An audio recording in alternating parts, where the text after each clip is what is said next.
మాతా Ramabai BR Ambedkar యొక్క సతీమణి. ఈమె గారి జయంతి కార్యక్రమం ఈ నెల 7వ తారీఖున ఉండాలి, కానీ కొన్ని కారణాల వలన అది ఆ సమయంలో చేయలేకపోయినాం. ఈరోజు ఆ జన్మదినాన్ని మనం జరుపుకుంటున్నాం. ఆ జన్మదినం సందర్భంగా మహిళా సాధికారికత గురించి ఒక అంశం మన గెస్టులు మాట్లాడతారు, ముఖ్య అతిథులు గారు. అదేవిధంగా మరి మీకోసం ముఖ్యంగా అందరూ తెలుసుకోవాలి, మహిళా విముక్తి ప్రదాత డాక్టర్ బిఆర్ అంబేద్కర్ ఈ పుస్తకము మహిళా హక్కుల గురించి చాలా చక్కగా రాశారు. ఇంతకుముందు మనం మాట్లాడిన రచయిత గారు. ఆ పుస్తక ఆవిష్కరణ ఉంటుంది. ఆ పుస్తకం కూడా నా శ్రీమతి గారికి స్వీకరణ చేయడం జరుగుతుంది. ఆమె కూడా ఒక ఉద్యోగ ఇటీవల రిటైర్ కావడం జరిగింది. కాబట్టి ఈ అంశాలు మీకు ముందిస్తున్నా. మరి ఈ కార్యక్రమానికి ముఖ్య అతిథిగా విచ్చేసినటువంటి మన సూర్యాపేట బార్ అసోసియేషన్ అధ్యక్షులు, జిల్లా కోర్టు పీపీ గారు కొంపెల్లి లింగయ్య యాదవ్ గారిని వేదిక మీకు రావాల్సిందిగా కోరుచున్నాం. అదేవిధంగా అభ్యుదయవాది వాళ్ళ కుటుంబం మొత్తం కూడా మన ప్రజల కోసం, బడుగు బలహీన వర్గాల దేశం మొత్తం పనిచేసే ఒక కుటుంబం నుంచి వచ్చిన ఎదిగిన వ్యక్తి, సీనియర్ న్యాయవాది, మన జిల్లా కోర్టు అదనపు పీపీ గారు నాతి సవీందర్ కుమార్ గౌడ్ గారిని వేదిక మీకు రావాల్సిన కోరుచున్నాం. రండి సార్, ప్లీజ్ కమ్. అదేవిధంగా జిల్లా కోర్టులో గతంలో పబ్లిక్ ప్రాసిక్యూటర్గా, అదనపు పబ్లిక్ ప్రాసిక్యూటర్ పనిచేసినటువంటి సీనియర్ న్యాయవాది, అభ్యుదయవాది జె శశిధర్ గారిని వేదికని అలంకరించవలసిగా కోరుచున్నాం. జె శశిధర్ గారు.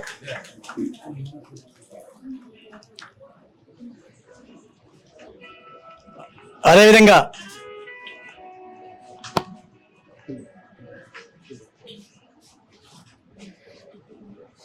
ఈ కార్యక్రమానికి ప్రత్యేక ఆహ్వానితులు ఆంధ్ర యూనివర్సిటీలో joint registrar of control of ఎగ్జామినేషన్స్లో మీలాంటి విద్యార్థులతోని తన జీవితంలో ఎంతోమందికి విద్యార్థులను సలహాలు ఇస్తూ ఒక రచయితగా, ఈ దేశ భవిష్యత్తు కోసం ఒక ప్రముఖ రచయితగా, బుద్ధిస్ట్గా, ఒక ప్రకృతిని ప్రేమించే మట్టి మనిషిగా ఈరోజు మన సూర్యాపేటకు రావటం, మిమ్మల్ని అందరినీ చూడాలి యొక్క అత్యుత్సాహంతో, ఎక్కువ ఉత్సాహంతో ఎదురు చూస్తూ ఉన్నటువంటి మా యొక్క శ్రేయోభిలాషి డి నటరాజ్ శాక్య గారిని వేదిక మీకు రావాల్సిగా కోరుచున్నాం. అదేవిధంగా అభ్యుదయవాదులు, స్త్రీల స్వేచ్ఛ సమానత్వం కోసం సమస్యల్లో మరి ఒక 30 సంవత్సరాలు ఉపాధ్యాయ వృత్తిలో పనిచేస్తూ ఇప్పుడు కూడా ఒక సేవాభావంతో మీలాంటి విద్యార్థులతో ఎప్పుడు ఏదో ఒక చోట మన విద్యార్థుల యొక్క భవిష్యత్తు గురించి, వాళ్ళ కెరీర్ గురించి పనిచేస్తున్నటువంటి మన స్త్రీ అభ్యుదయరాలు, విశ్రాంత ఉపాధ్యాయులు శ్రీమతి నాతి లీలా మేడం గారిని వేదిక మీరు రావాల్సిగా కోరుచున్నాం.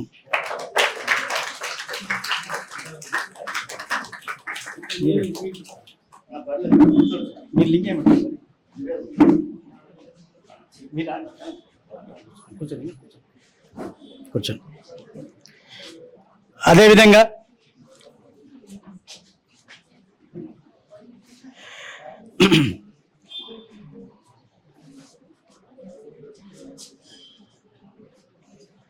నాకు విద్యార్థి దశ నుంచే నేను మీలాగా చదువుకొని 1985లో నా డిగ్రీ 84 తర్వాత, డిగ్రీ అయిపోయిన సంవత్సరం తర్వాతనే నేను వివాహం చేయడం జరిగింది. మా వివాహం జరిగినప్పుడు ఆమె ఇంటర్మీడియట్ చదువుతుంది.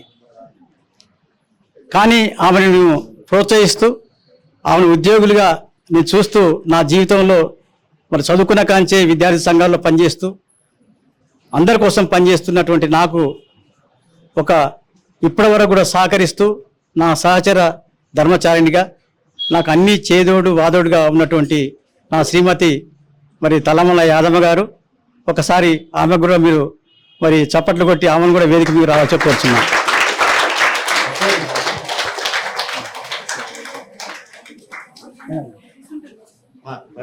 పరిచయం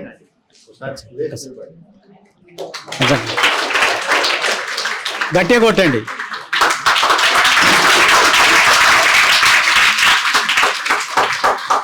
థ్యాంక్ యూ.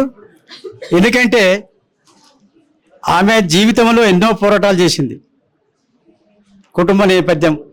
ఇప్పుడు ఆమె సంవత్సరం నుంచి ఎంతో అనారోగ్యంతో ఉండి మంచిగా ఆరోగ్యంగా మారి మొదటిసారి నేను ఎక్కడైతే చదువుకున్నానో హాస్టల్లో చదువుకున్న వ్యక్తి, హాస్టల్లో మీలాగా చదువుకున్న వ్యక్తి, కాలేజ్ చేసిన వ్యక్తి, మళ్ళీ విద్యార్థులనే చూడాలి, విద్యార్థుల కోసం నేను ఒక మంచి కోరుకోవాలని చెప్పి ఈరోజు ఆమె ఎంతో ఇబ్బంది పడుతూ కూడా మిమ్మల్ని అందరినీ చూసి ఆనందించాలే యొక్క ఉద్దేశంతోనే, ఒక సంకల్పంతోనే వచ్చింది మా యాదమ్మ గారు. మరి ఒక్కసారి ఆమెకు మీరు స్వాగతం పలుకుతూ చప్పట్లు కొట్టండి. అదేవిధంగా సీనియర్ న్యాయవాది, సూర్యాపేట జిల్లా కోర్టులో 4.5 సంవత్సరాలు అదనపు పబ్లిక్ ప్రాసిక్యూటర్గా పనిచేసినటువంటి జె శశిధర్ గారు వేదిక మీకు రావాల్సిన కోరుచున్నాం.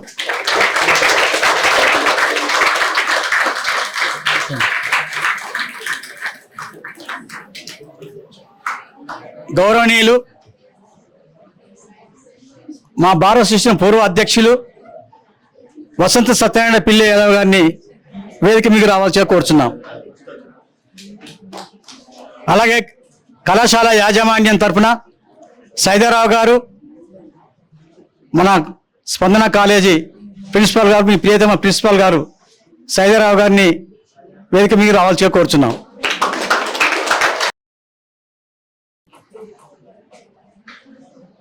ఇప్పుడు తదుపరి కార్యక్రమం. ఈ కార్యక్రమానికి మాకు గౌరవ సలహాదారులు, నేను గత 15 సంవత్సరాలుగా న్యాయవాద వృత్తిలో సహచర మిత్రులుగా పనిచేస్తూ, మా సంఘమిత్ర ఎడ్యుకేషన్ చారిటబుల్ సొసైటీకి కూడా వారు సలహాదారులుగా పనిచేస్తూ, మాకు చేదోడు వాదోడుగా ఉన్నటువంటి జె శశిధర్ గారు ఈ కార్యక్రమానికి సభాధ్యక్షులుగా వ్యవహరించాలని చెప్పి కోరుతూ వారికి నేను ఈ వేదికను సమర్పించడం జరుగుతుంది.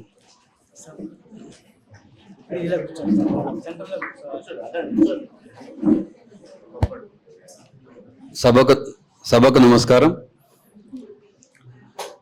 మాతా రమాబాయి గారి జయంతి సందర్భంగా నిర్వహిస్తున్నటువంటి ఈ కార్యక్రమంలో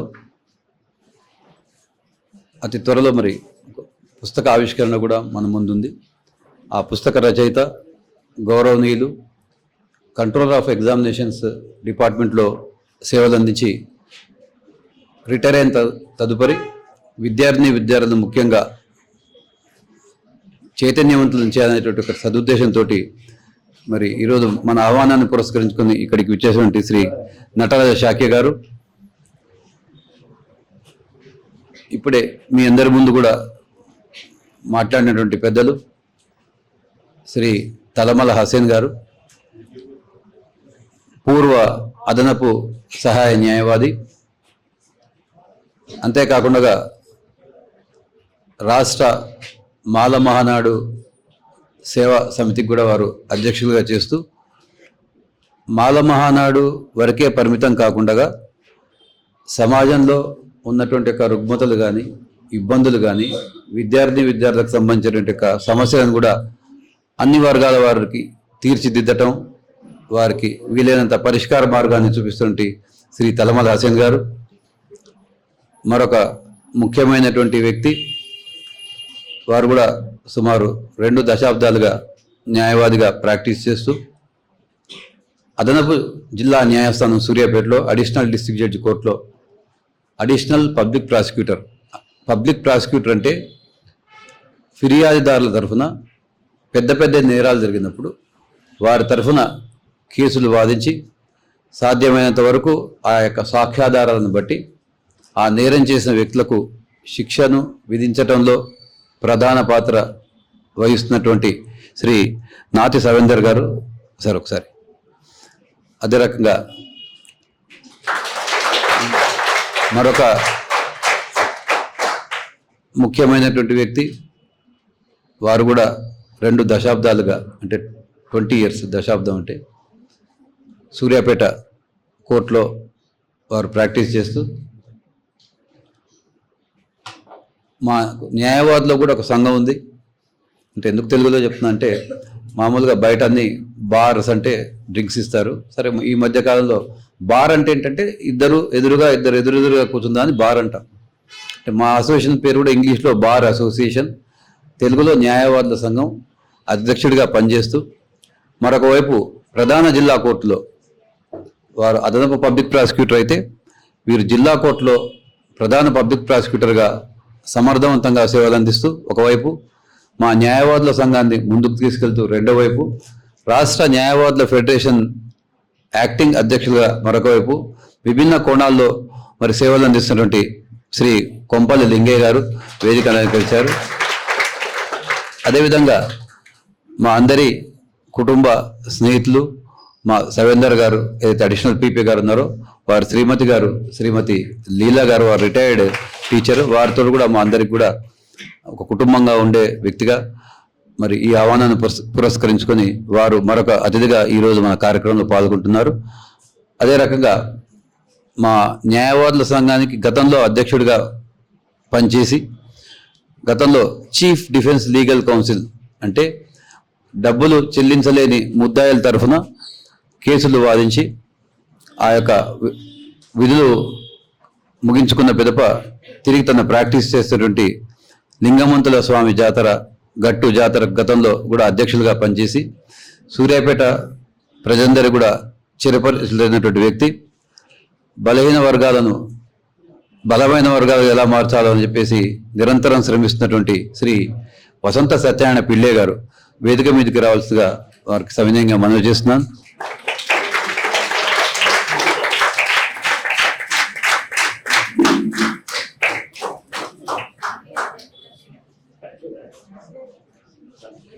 అదే రకంగా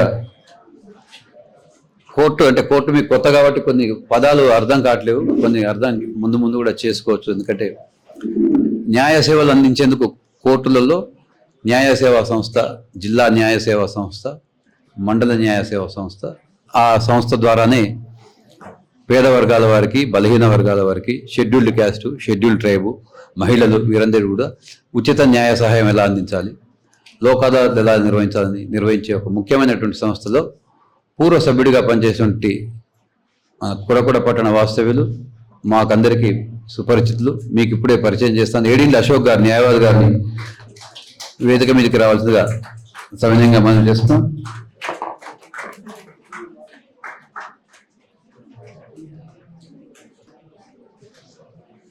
అదే రకంగా మరొక అతిథి శ్రీ పిండిగ అరవింద్ గారిని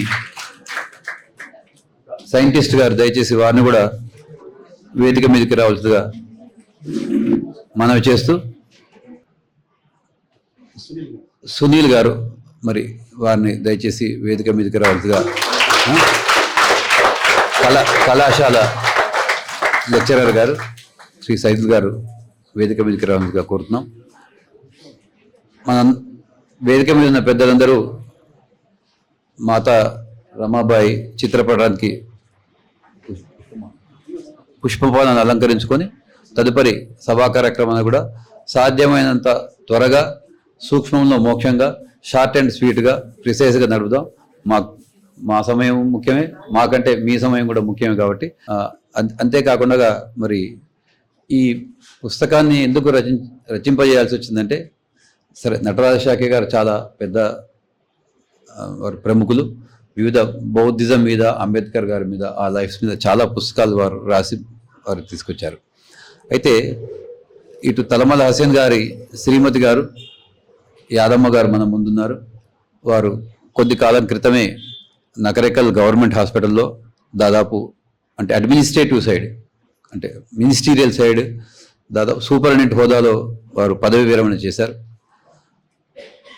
కొన్ని విషయాలు మనసుకు బాధ కలిగించినప్పుడు కూడా బాధతోటి విన్నటువంటి విషయమే మనం ఎందుకు చెప్పాల్సి వస్తుందంటే, ఆ బాధను అధిగమించడం ఎలా చెప్పేందుకు ముందు బాధ గురించి చెప్పాలి.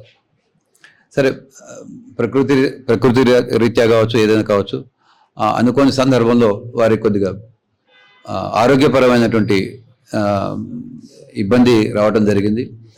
ఆ ఇబ్బందిని భార్యాభర్తలు ఇద్దరు కలిసి అధిగమించడంతో పాటు వారికి మంచిగా రత్నాలు లాంటి ఇద్దరు సంతానం కూడా ఉన్నారు. ఉదయ్ బాబు గారని, ఆయన ఇప్పుడు బ్యాంక్ మేనేజర్ డైరెక్ట్గా సెలెక్ట్ అయ్యారు. నంద్యాలలో 3 సంవత్సరాలు వెళ్ళి కోచింగ్ తీసుకొని డైరెక్ట్గా ప్రొబేషనరీ ఆఫీసర్గా వారు సెలెక్ట్ అయ్యారు, వీరి కుమారుడు. మరొక ఆణిముత్యం శ్వేత, వారు కూడా విద్యార్థికులు. ఉస్మానియా యూనివర్సిటీలో రకరకాల కార్యక్రమాల్లో ఇటు విద్యార్థులతోటి ఇటు విద్యార్థులను కూడా సమన్వయపరిచి చాలా విజ్ఞానదాయకమైనటువంటి కార్యక్రమంలో పాల్గొని ఇటీవలే వారు సోషల్ వెల్ఫేర్ రెసిడెన్షియల్ స్కూల్ టీచర్గా కూడా సెలెక్ట్ అయ్యారు. వారికి రంగారెడ్డి గారు, రండి సార్, హసన్ గారు మీరు వెళ్ళి తీసుకొని రండి. దయచేసి విద్యార్థులు గమనించాల్సింది ఏంటంటే వైద్యో నారాయణో హరి అంటే గతంలో వైద్యుడు ఎవరా అంటే కనిపించే దేవుడు. కనిపించని దేవుడు పైన ఉంటే ఏ మతస్థులకైనా ఏదైనా. శ్రీ కొప్పుల రంగారెడ్డి గారు, ఒక నిమిషం, డాక్టర్ గారు,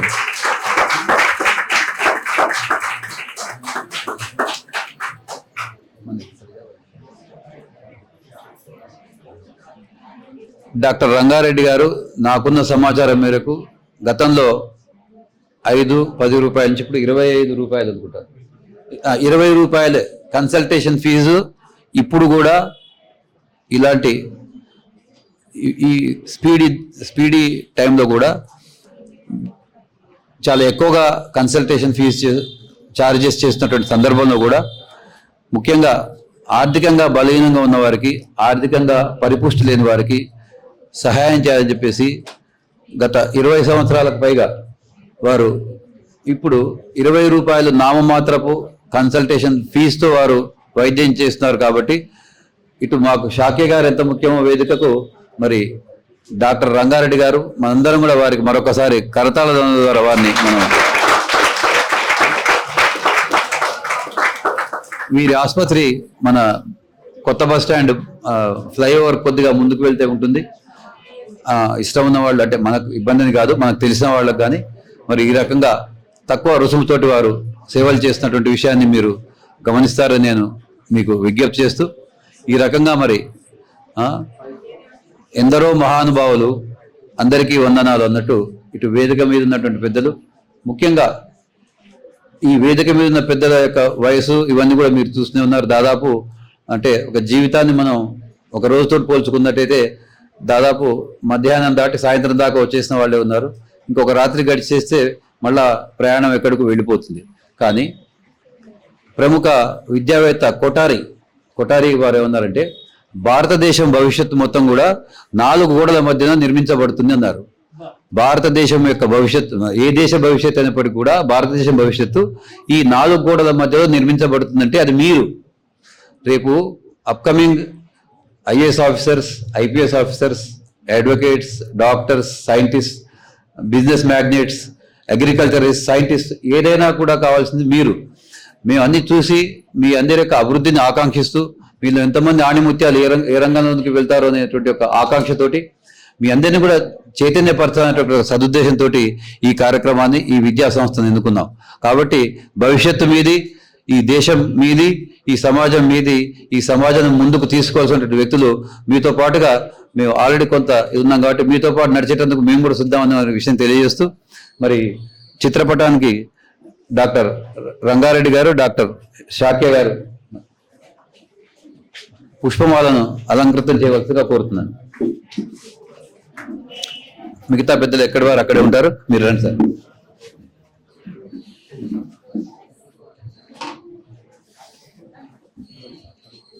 అటుండండి, మీరు అట్రండి సార్.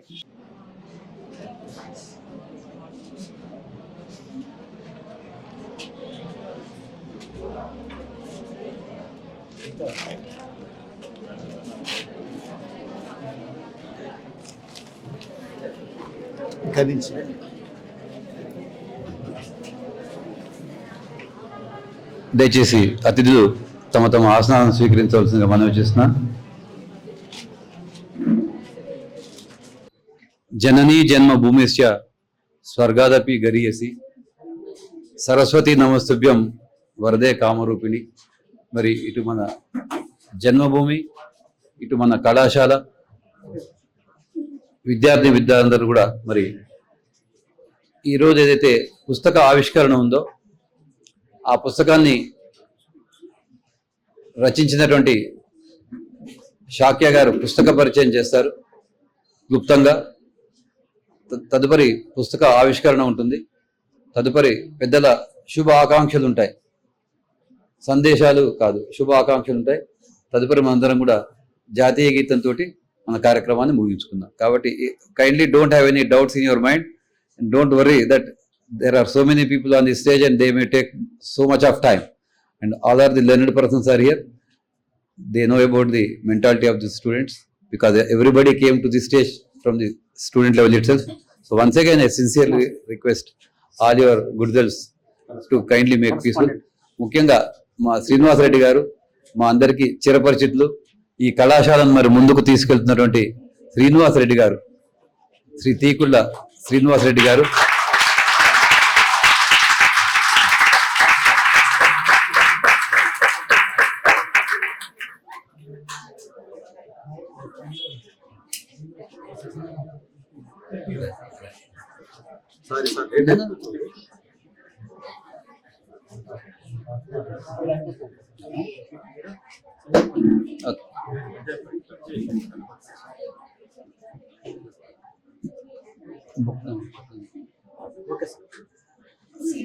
పుస్తక పరిచయాన్ని మీ అందరికీ విహంగ వీక్షణంలా ఒక పెద్ద హిమాలయ పర్వతాన్ని అద్దంలో చూపించడం ఎంత కష్టమో పుస్తకాన్ని కొద్దిసేపట్లో పరిచయం చేసేది కూడా అంతే కష్టం.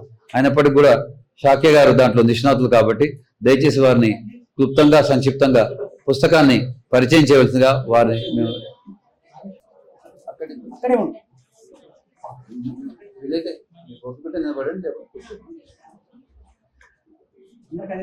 శ్రీనివాస్ రెడ్డి గారు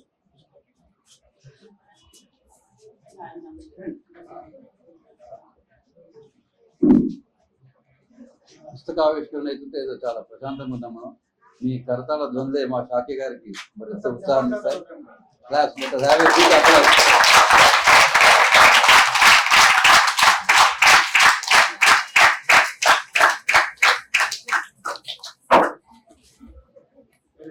అదేవిధంగా ఇదే సందర్భంలో మరి బుద్ధ భగవాన్ బోధనను మంచిగా కొటేషన్స్ ద్వారా పెట్టేసి ఈ యొక్క క్యాలెండర్ను కూడా ఆవిష్కరించవలసిందిగా వేదిక ఉన్న పెద్దలందరూ కూడా విజ్ఞప్తి చేస్తున్నారు.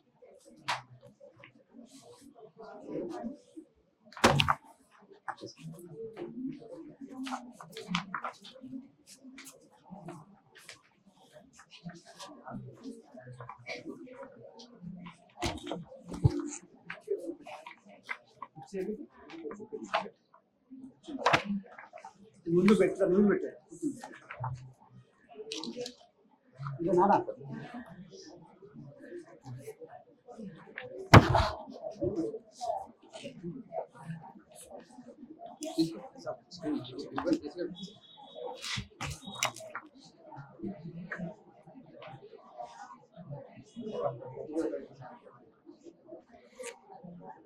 మీరందరూ కూడా కరకర ధ్వనాలు గట్టిగా కొట్టాలి.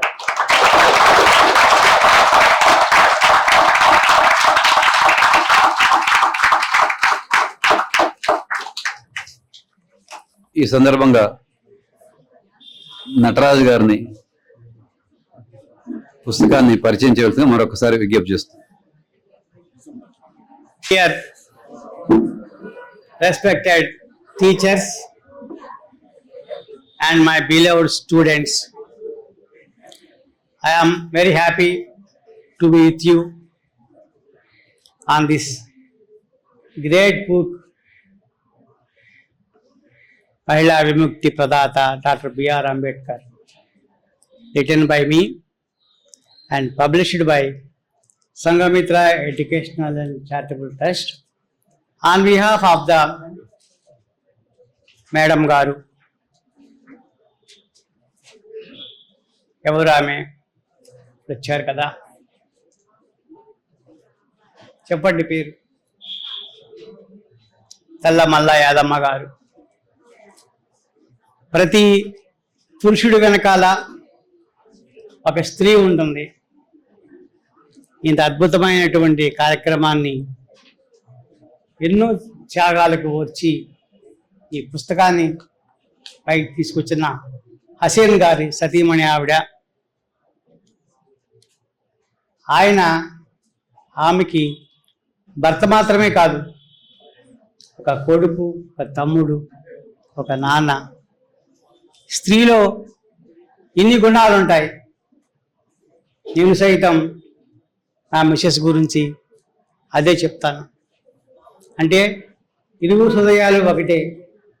ఇంటికి ఎవరు వచ్చినా వాళ్ళు ఆకలితో వెళ్ళకూడదు. ఇంటికి ఎవరు వచ్చినా, ఆయన బయటికి ఎక్కడికి వచ్చినా పుట్టినే వెళ్ళకూడదు, జ్ఞానంతో వెళ్ళాలి, పుస్తకంతో వెళ్ళాలి అంటారు ఆయన. ఆయనని ఎవరు కలిసినా సరే ఆ పుస్తకం పెద్దవారిని, చిన్నపిల్లల్ని, ఎవరినైనా సరే.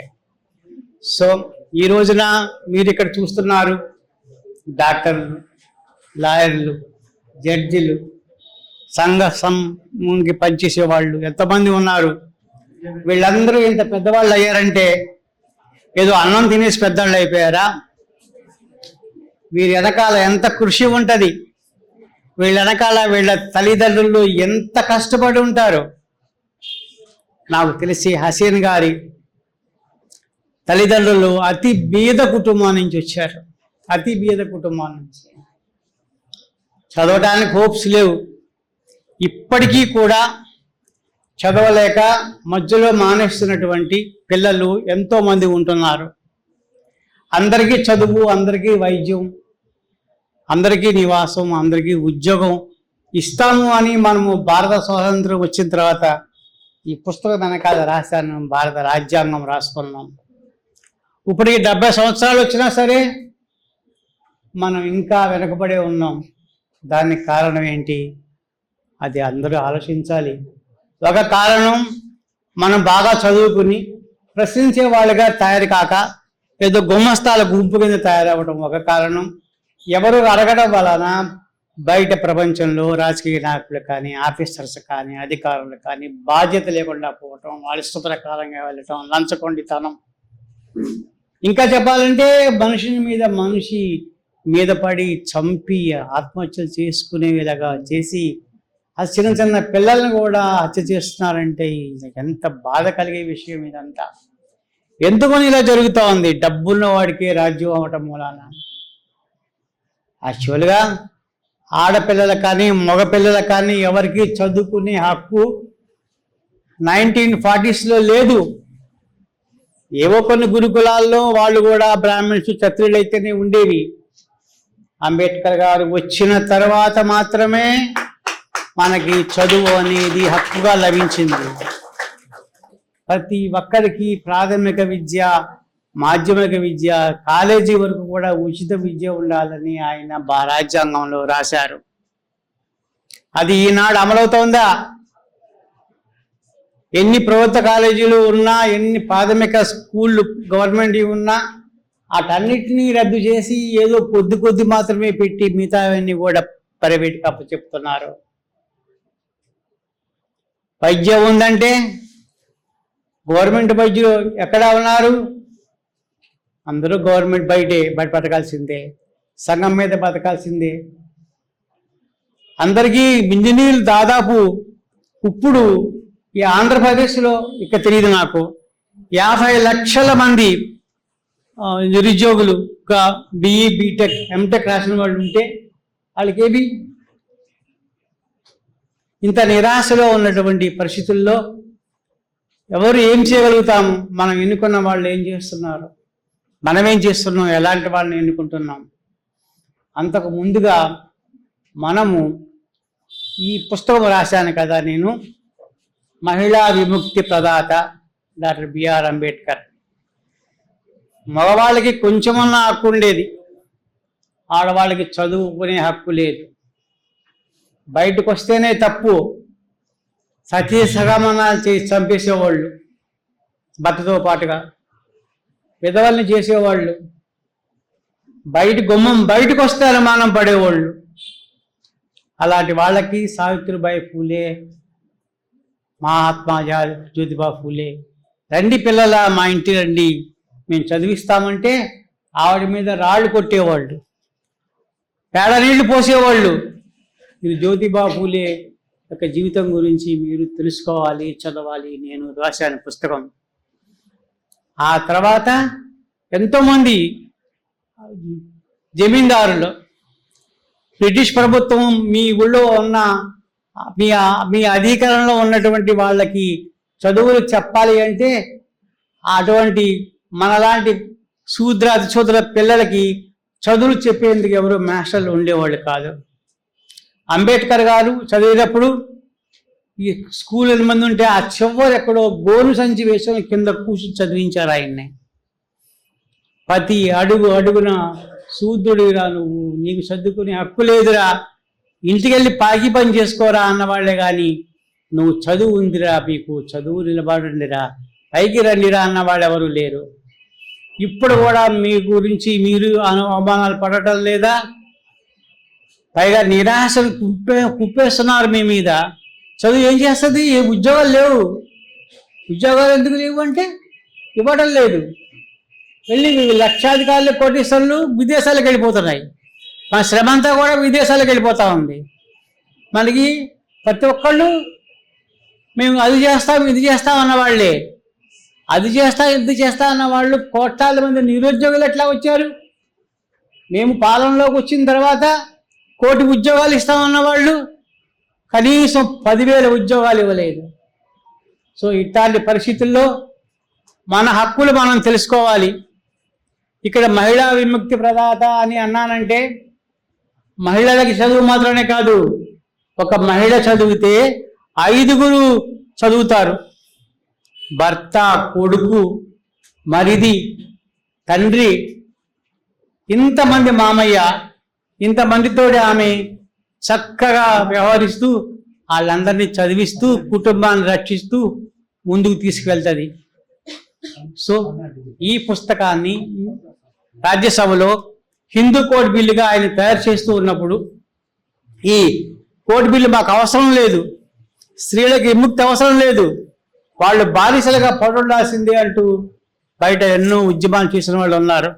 అయినా సరే ఆయన మహాచాతుర్యంతో మనలో ఉన్నటువంటి ఈ యొక్క భాగాలు, హక్కులు ఒక్కొక్కళ్ళు ఒక్కొక్క ప్రదేశంలో ఒక్కొక్క రూల్స్ పెట్టుకున్నారు. ఆడవాళ్ళకి కొంతమందికి చదువులు లేవు, కొంతమందిని చంపేసేవాళ్ళు, కొంతమందిని చదువుటానికి కూడా హక్కు లేకుండా చేసేవాళ్ళు. కానీ ఈ యొక్క వేద సంస్కృతులు, ఉపనిషత్తులు అన్నీ తీసి ఆడవాళ్ళకి ఏవైతే అవసరమో అవి మాత్రమే బయటికి తీసి ఆయన హిందూ కోడ్ బిల్లుగా పెడితే, ఆ హిందూ కోడ్ బిల్లుగా కూడా అంగీకరించకపోతే ఆయన ఎందుకు నేను న్యాయమా మంత్రిగా ఉన్నాను కేంద్రానికి, నేను పెట్టిన బిల్లు పాస్ అవ్వకపోతే ఇంకెందుకు అని ఆయన తిరస్కారంగా రిజైన్ చేసేశాడు. ఆయన చదువుకోవటానికి కారణమైనటువంటి తండ్రిని తలుచుకునేవాడు ఆయన. ఆమె భార్య ఆయన భర్తని త్యాగం చేసింది. మీరేం చేసినా చేయండి, మేము పట్టించుకోమంటూ ఆవిడ ఆకలికి మాడి చనిపోయింది. పిల్లలు 3 చంపుకున్నాడు ఆయన. ఒకే ఒక కొడుకు మిగిలాడు 4 పిల్లలకి. ఆయన త్యాగం ఎంత గొప్పది. ఈ విషయంలో నేను స్త్రీవాదిగా ఉంటాను, పురుషవాదిగా కూడా ఉంటాను. ఎవరే ఉంటానంటే మంచివాళ్ళుగా ఉండాలి, గుణవంతులుగా ఉండాలి, పెర్ఫెక్ట్గా ఉండాలి. పెర్ఫెక్ట్గా ఉండడానికి అయిపోయిందే నా స్పీచ్. కొంచెంసేపు ఉంటుంది, మీరు వినండి, గట్టిగా వినండి. మహిళా విముక్తి ఎందుకో చెప్తున్నాను మీకు. ఒక మహిళ విముక్తి చెందితే కుటుంబమే కాదు, పక్కన ఉన్న కుటుంబాలు కూడా బాగుపడతాయి. ఏ తల్లి అయినా మిమ్మల్ని అందరినీ ప్రశ్నిస్తున్నా, తాగొచ్చురా పర్వాలేదు అని అంటుందా?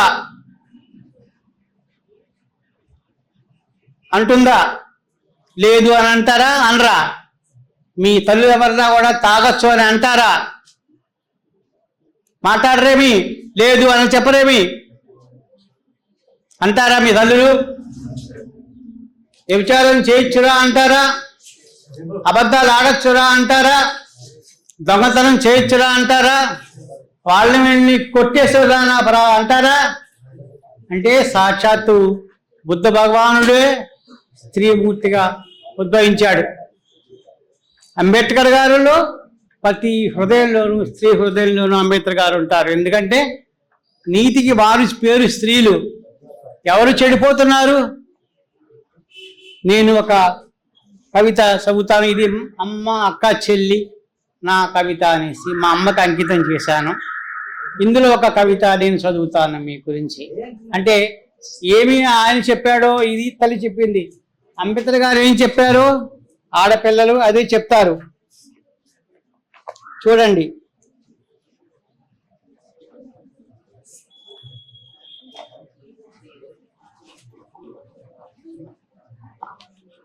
ఆడపిల్లల సంగతి ఎలా ఉండేది? సుమతి భర్త, సుమతి మహాప్రతిభత కదా, ఆయన కోరాడు. ఒళ్ళంతా చచ్చిపడిపోయింది సుఖవ్యాధులతో. నా ప్రియురాలు చూడాలని అనుకుంటున్నాడంట ఆయన. అప్పుడు ఆయనని దేవుడిగా తలిచి ఓ తట్టలో పెట్టుకుని ఆయన గారు నృత్యాలు చేస్తే వెళ్ళినటువంటి ఆ స్త్రీ దగ్గరికి వెళ్తాదంట, తట్ట మీద మొగుడిని పెట్టుకుని. ఆ చంద్రమతి హరిశ్చంద్రుడు తో అమ్మేస్తాడు వీధులు నిలబెట్టేసి. అవునా? సీతని అనుమానించి రాముడు అగ్ని పరీక్ష పెడతాడు, అగ్నిలో తోసేస్తాడు. సావిత్రి సత్యవంతుడు బతికిస్తుంది. అది ఎలాంటి వాడైనా సరే దమయంతిని నలుడు వదిలేసిపోతాడు. ఎంత ఘోరమైన ఉన్నాయి. దీని గురించి నేను కవిత రాశా.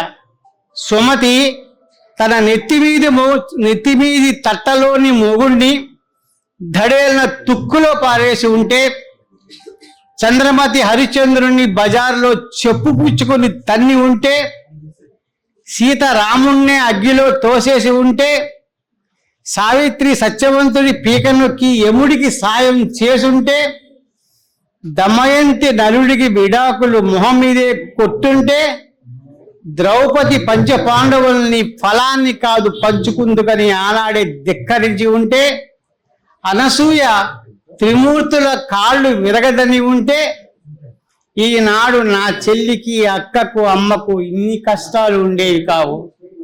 అక్క, చెల్లి, అమ్మ, ఇప్పుడైనా మీరైనా ఆ పని చేయండి.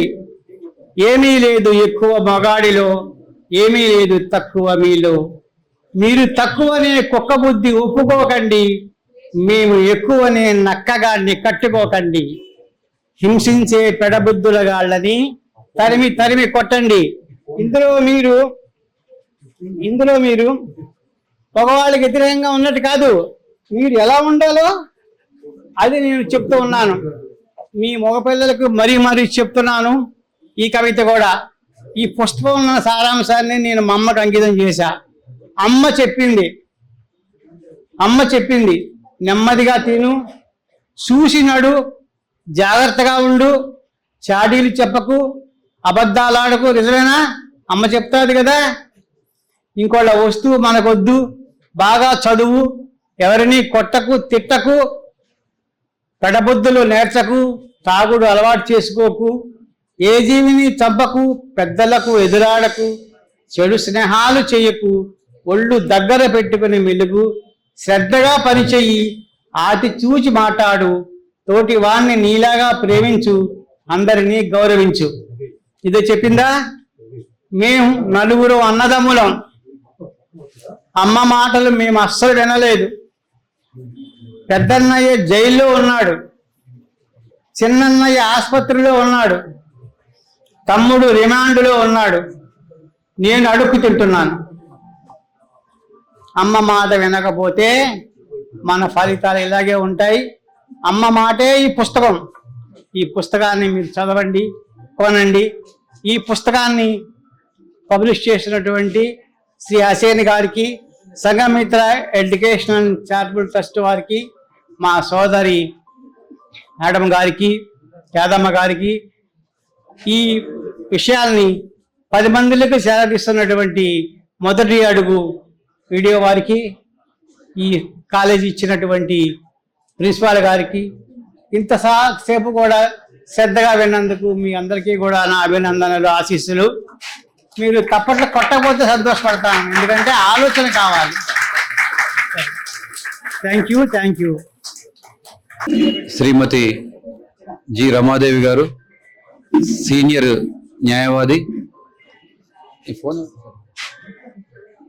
గతంలో వారు కూడా ప్రభుత్వం తరఫున సహాయ ప్రభుత్వ న్యాయవాదిగా సేవలందించారు. శ్రీమతి గాదా రమాదేవి గారు.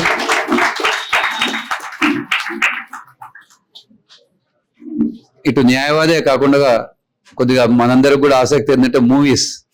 సూర్యాపేట పట్టణంలో ఉంటూ వారిద్దరి అబ్బాయిలు హైదరాబాద్ ఉంటారు. వైభవం అనే పిక్చర్, వైభవం అనే సినిమాను కూడా వారు రిలీజ్ చేయడం జరిగింది. రమాదేవి గారు, వారికి మనం కరతాళ ధ్వనుల ద్వారా మనం చూద్దాం.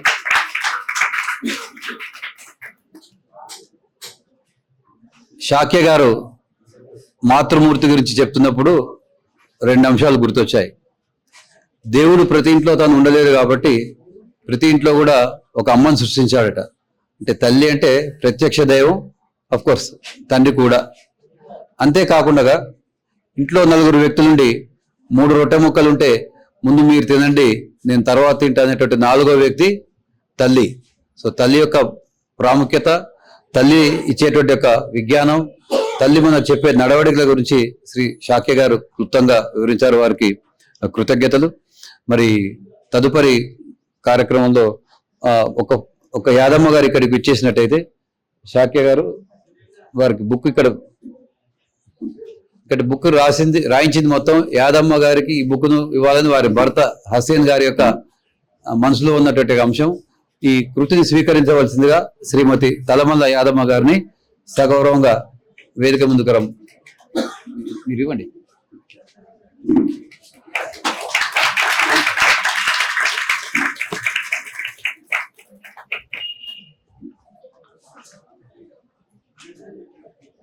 Thank you sir. Thank you madam. Please be seated. తదుపరి ఈ బుక్స్ మీ అందరికి కూడా పంచడం జరుగుతుంది.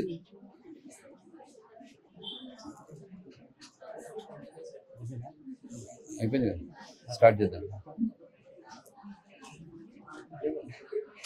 ఈ సమావేశంలో అతిథులుగా పాల్గొంటున్నటువంటి శ్రీ అశోక్ గారితో మొదలు పెడదాం. రౌండ్ క్లాక్ వైజ్ గా వారు శుభాకాంక్షలను తెలియజేయవలసిందిగా మనం చేస్తున్నాం. శ్రీ ఏడిండ్ల అశోక్ గారు, న్యాయవాది, పూర్వ మండల న్యాయ సేవా సంస్థ సభ్యులు.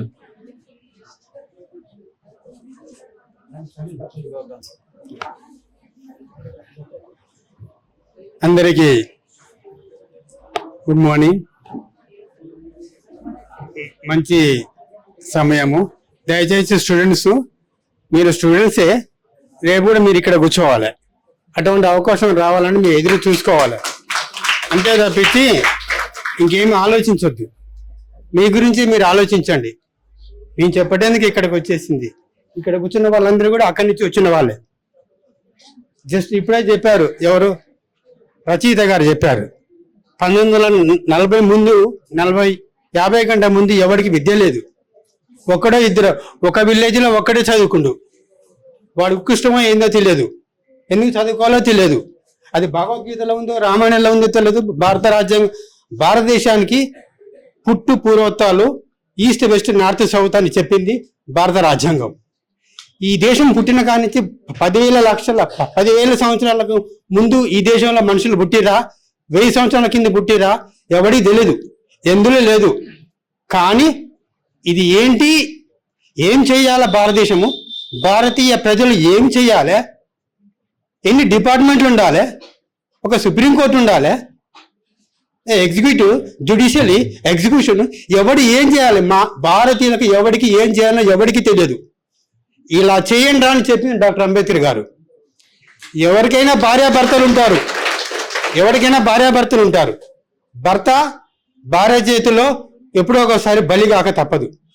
అది మంచిగా చెడు, చిన్న విషయమో పెద్ద విషయమో, ఏ విషయమైనా కూడా బలే.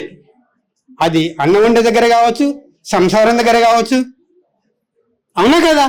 అట్లనే డాక్టర్ అంబేద్కర్ గారు కూడా భార్య దగ్గర 2-3 సార్లు దెబ్బతిన్నారు. ఒకటే ఎగ్జాంపుల్ చెప్తా. ఆయన భార్య అంటే భయం. ఇక్కడ భారతదేశంలో ఉన్న ప్రతి భర్తలకు కూడా భార్యలు అంటే భయమే. ఎవడైతే కరెక్ట్ రూట్లో లేడో వాడికే భయం తప్పించి అందరికీ కాదు. భర్తను ఎవరు గౌరవిస్తారో భార్య గౌరవించదు. గౌరవం ఎవడైతే నిలుపుకోలేడో వాడికి భయం భార్య అంటే, అందరికీ ఉండదు. అయితే డాక్టర్ అంబేద్కర్ గారు కూడా రమాబాయి అంటే ఒక్కసారి భయం కాదు, 2 సార్లు కాదు, చాలా సంవత్సరాలు భయపడ్డాడు. ఎందుకంటే ఆయన భార్యకు బాబుకు 2 బాబులకు హాస్పిటల్కు డబ్బులు తీసుకుపోవడానికి మన ఇంట్లో కూడా హస్బెండ్ బయటికి వెళ్తేప్పుడు ఏంటండి బాబుకు జ్వరం వచ్చింది అట్లా వెళ్ళిపోతున్నా అని అంటది. మరి వాడికి డబ్బులు లేకుండా పాపం వెళ్ళిపోతున్నావు, ఆమె అడగక ముందే బయటికి వెళ్తే ఒక పని అయిపోద్దని. కానీ అదే పరిస్థితి అంబేద్కర్ గారు కూడా 1, 2, 3, 4 సార్లు అనుభవించుండు. ఏంటండి అంబేద్కర్ గారి దగ్గర జేబులో డబ్బులు లేవని తెలిసి, కానీ అంబేద్కర్ భార్య అడగలే. ఇప్పుడున్న భార్యలు అడుగుతున్నారు కానీ అడగలే. అలా అడగకుండా కనీసం ఆయన ఫేస్ చూసేటందుకు కూడా అంబేద్కర్ భయపడ్డాడు. భారతదేశంలో ఉన్న లక్షల కోట్ల జనాలను ఈయన ఫేస్ చూస్తే భయపడరు, కానీ ఈయన మటుకు భార్యను చూస్తే భయపడరు. అందరి భర్తల్లో భయపడడు కాదు, ఈ భయపడడు వేరు. ఇది ఒకటి గుర్తుంచుకోండి. Thank you very much.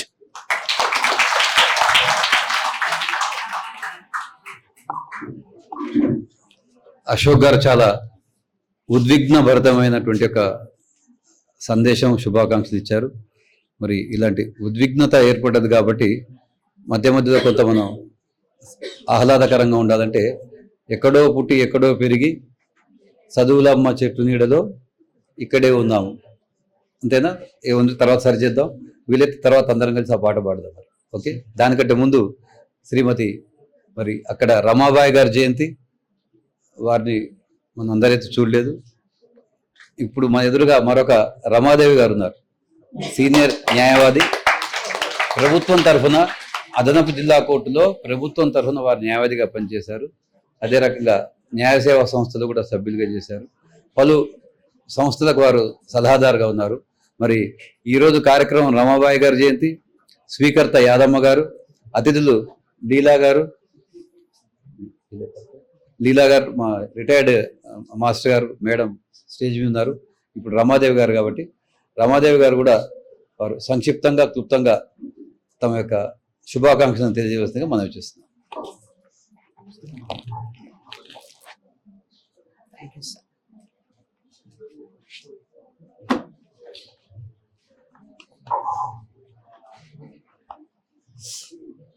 ఈనాటి కార్యక్రమానికి చాలా సంతోషంగా ఉంది. మహిళా సాధికారికత మీద అక్కడ సెమినార్ అన్నారు, ఇక్కడ ఇంతమంది మహిళలు గ్యాదర్ కావడం నాకు చాలా చాలా చాలా సంతోషంగా ఉంది. ముఖ్యంగా ఈ కార్యక్రమానికి వేదిక మీద ఉన్న పెద్దలు అందరూ పెద్దలే, అందరినీ చెప్పాల్సిన వాళ్ళే, కాకపోతే టైము ఇదైతుంది కాబట్టి ముఖ్యంగా ఈ సంఘమిత్ర దాని ద్వారా చేస్తున్న హసేన్ గారు, సీనియర్ న్యాయవాది శశిధర్ గారు, ఏజీపీ గారు, మా ప్రెసిడెంట్ గారు, అంతా మా న్యాయవాద మిత్రులు ఉన్నారు ఇక్కడ. మిగతా స్టాఫ్, మేడం లీలా గారు, లీలా కదా పేరు, లీలా మేడం, అదే తెలుసు మేడం, తెలుసు నాకు. మిగతా అందరికీ, వేదిక మీద ఉన్న పెద్దలందరికీ నా నమస్కారాలు, పిల్లలకు నా ఆశీస్సులు. ముఖ్యంగా సారు సంక్షిప్తంగా అన్నారు. యాక్చువల్గా నేను కొంచెం పెద్దగానే ప్రిపేర్ అయ్యి వచ్చిన, కానీ సంక్షిప్తంగా అన్నారు కాబట్టి ఇక మరి అటు ఇటు కాకుండా ఒక 2-3 పాయింట్స్, ఎందుకంటే మీకు యూజ్ఫుల్ అయ్యేవి చెప్పాల్సిన బాధ్యత నాకుంది కాబట్టి చెప్తున్నా. మహిళా సాధికారికత అంటే ఒక చిన్న విషయం నేను చెప్పాలి. ఎందుకంటే ఇన్ ద ఇయర్ ఆఫ్ 1980లో నేను 10th క్లాస్ చేసిన. నా 10th క్లాస్ 80. అయితే ఆ టైంలో ఎందుకు చెప్పాల్సి వస్తుందంటే ఇలాంటి మీడియా లేదు, ఇలాంటి ఫోన్స్ లేవు, ఇక్కడ ఉన్న డెవలప్మెంట్ లేదు. పల్లెటూరులో 10th క్లాస్ అంటే అసలు అందరు తిట్టిండండి. మమ్మల్ని మా అమ్మ నాన్న కూడా ఇంకా అంటే అప్పుడు ఏంటంటే 8th 7th 8th ఉన్న అంటే మెచ్యూరిటీ కాని పిల్లలకే పెళ్లి చేస్తే ఏదో కన్యాదాన ఫలం దక్కుతుంది, తర్వాత పెళ్లి అంత దాకా ఉండొద్దు అనే స్టేజ్లో దాదాపు మా క్లాస్మేట్స్ అంతా కూడా 6th 7th లోపలనే, అంటే బిఫోర్ మెచ్యూరిటీనే అందరికి పెళ్లిళ్ళైనాయి. మా అన్నయ్యలు కొద్దిగా చదవాలి మా చెల్లె అని చెప్పేసి అట్లా వాళ్ళు ఉండబట్టి 10th వరకు అయింది. తర్వాత కూడా ఇంటర్ డిగ్రీ హైదరాబాద్లో వాళ్ళు పాపం తీసుకొచ్చి ఉంచుకొని మా చెల్లెని చదివేయాలి. ఎందుకు చెప్తున్నా అంటే చాలా కష్టపడి చదువుకున్నామండి. ఇవాల్టి ఇది లేదు. అట్లాంటి ముఖ్యంగా ఏంటంటే ఒక గోల్ అనేది పెట్టుకోవాలి. నేను ఎందుకు చెప్తున్నా అంటే నాకు గోల్ ఉండేది. నేను అందరిలాగా ఊరికే అట్లా కాకుండా వెనకటి ఎట్లుండేదంటే భర్తకు ఉత్తరం రాసేంత నాలెడ్జ్ ఉంటే చాలు ఆడపిల్లకు పెళ్లి చేయవచ్చు అనేదే ఒక గ్రేడ్, ఏమంటారు దాన్ని, ఒక పెట్టుకుంటారు కదా ఒకటి, అదొక ఎజెండా ఉండేది. భర్తకు ఉత్తరం రాయడమే, భర్తకు ఉత్తరం రాయడం అంటే 5th 6th చాలు ఉత్తరాలు రాయడానికి. అట్లా ఉన్న ఆ ఇదిలో అప్పుడు చాలా కష్టపడి చాలా సరే ఇక అవన్నీ కాదు కానీ అట్లా కష్టపడి నేర్చుకున్నాం. అట్లా నేర్చుకోబట్టే ఇందాక సార్ అన్నట్టు మీరందరూ కూడా ఈ స్టేజ్కి రావాలి అన్నట్టు అప్పుడు అంత కష్టపడి అట్లా వచ్చినాం కాబట్టి ఈనాడు మీకు ఇలా చెప్పే ఇది వచ్చింది. దానికి మా తల్లిదండ్రులు మా అన్నయ్యలకు ఎప్పటికి కూడా నేను కృతజ్ఞురాలిని అని చెప్తున్నాను. ఇంకోటి ఏంటంటే ముఖ్యంగా ఒక గోల్ అనేది పెట్టుకోవాలమ్మా. ఎప్పుడైనా కూడా ఏదైతారు మీరు డాక్టర్ ఏది చదువుతారు ఏది అనేది ఒక గోల్ అనేది ఉన్నాకనే తర్వాత ఉంటే బాగుంటది. గోల్ లేకుండా ఏదో చదువుతున్నామా అంటే చదువుతున్నాం, పోతున్నామా అంటే పోతున్నాం అన్నట్టు కాకుండా ఒక పెట్టుకొని అది అయిపోయిన తర్వాత అయితే నేను అంటే ఒక 2-3 పాయింట్స్ చెప్తా. 2-3 పాయింట్స్ తగ్గట్టు దేనికోసం చెప్తున్నానో వినండి. మంచిగా చదువుకొని ఒక స్టేజ్కి వచ్చి ఉద్యోగాలు కనుక చేసిందనుకోండి, మీది మీకు మంచిగా ఉద్యోగాలు చేసి సంపాదించే కంపల్సరీ ఎవరికి వాళ్లకు స్వశక్తి మీద ఆధారపడేది ఉంటది. First point. సెకండ్ పాయింట్ ఏంటంటే ముఖ్యంగా రిజిస్ట్రేషన్ ఆఫ్ మ్యారేజెస్ అనేది ఒకటి ఉంది. దాని ప్రకారం ఏంటంటే పెళ్లి చేసుకున్నాక మ్యారేజ్ రిజిస్ట్రేషన్ అనేది కంపల్సరీ. అది కంపల్సరీ. ఆ చట్టం మీరెవరు ఏం చెప్పలే కదా, అంటే ఒక 2-3 పాయింట్స్. ఆ మ్యారేజ్ రిజిస్ట్రేషన్ అని ఎందుకు చెప్తున్నా అంటే 21 సంవత్సరాలు దాటిన మగవాళ్లకు 18 సంవత్సరాలు దాటిన అమ్మాయికి పెళ్లి జరిగితే మాత్రమే రిజిస్ట్రేషన్ అనేది జరుగుతుంది. అంతకంటే ఇంకెక్కువన్నా ఏం కాదు, కానీ అంత లోపు పిల్లలకు చేయడం వల్ల అది మ్యారేజ్ దాని రిజిస్ట్రేషన్ యాక్ట్ ప్రకారము చెల్లదు. అట్లా కనుక చేయడం వల్ల 2-3 ఉన్నాయి లాభాలు. ఒకటి ఏంటంటే మెచ్యూరిటీ వచ్చిన తర్వాత పెళ్ళయి పిల్లలు కనుక జరిగితే ఆరోగ్యపరంగా మంచిగా పరిపక్వత అనేది వచ్చిన తర్వాత పిల్లలం కంటే ఈ పిల్లల మరణాలు అట్లాంటివి ఏం జరగకుండా ఉంటది. First point. రెండో పాయింట్ ఏంటంటే ఈ రిజిస్ట్రేషన్ దాని ప్రకారము చేయడం వల్ల తర్వాత ఫ్యూచర్ లో ఏమన్నా ప్రాబ్లమ్స్ ఉన్నా కూడా మ్యారేజ్ రిజిస్ట్రేషన్ ఉన్నదంటే అది ఒక అథెంటికేటెడ్ లాగా ఉంటది. మా ఇద్దరికి పెళ్ళయింది అని. ఒకవేళ వాడు రెండో పెళ్లి చేసుకోను తర్వాత చేసుకోను అట్లాంటిది ఉన్నా కూడా ఈ మ్యారేజ్ రిజిస్ట్రేషన్ అనేది మనకు యూజ్ఫుల్ అవుతుంది.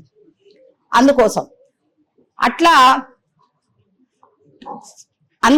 21 ఏళ్ళు అనే కాదు, 18 ఏళ్ళు 21 ఏళ్ళు అనేది వాళ్ళు పెట్టింది. కానీ 18 ఏళ్ల వరకు చదువు అనేది అయిపోదండి. ఏదో ఒక గోల్ ఎంచుకొని మీరు బాగా చదువుకొని, ముఖ్యంగా ఎందుకు చెప్తున్నా అంటే ఇప్పుడు చాలా ఫెసిలిటీస్ ఉన్నాయి, గవర్నమెంట్ వాళ్ళ ఫెసిలిటీస్ ఉన్నాయి, అన్ని విధాల ఇచ్చేసి ఉన్నాయి.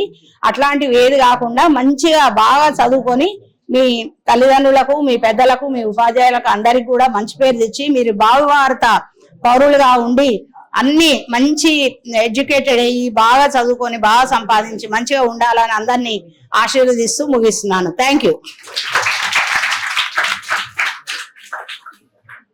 తదుపరి సభను ఉద్దేశించి ప్రసంగించవలసిందిగా శుభాకాంక్షలు తెలియజేసిందిగా శ్రీమతి లీలా టీచర్ గారిని నేను రిక్వెస్ట్ చేస్తున్నాను.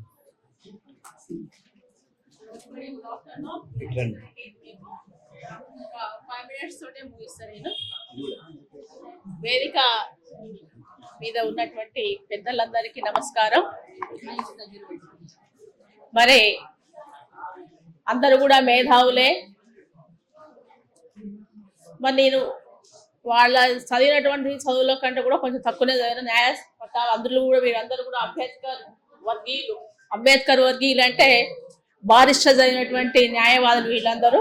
మరి అంబేద్కర్ గారు కూడా న్యాయశాఖ మంత్రి. ప్లీజ్ కొంచెం సేపు వినండి, ఓపిక లేకుంటే వెళ్ళిపోండి.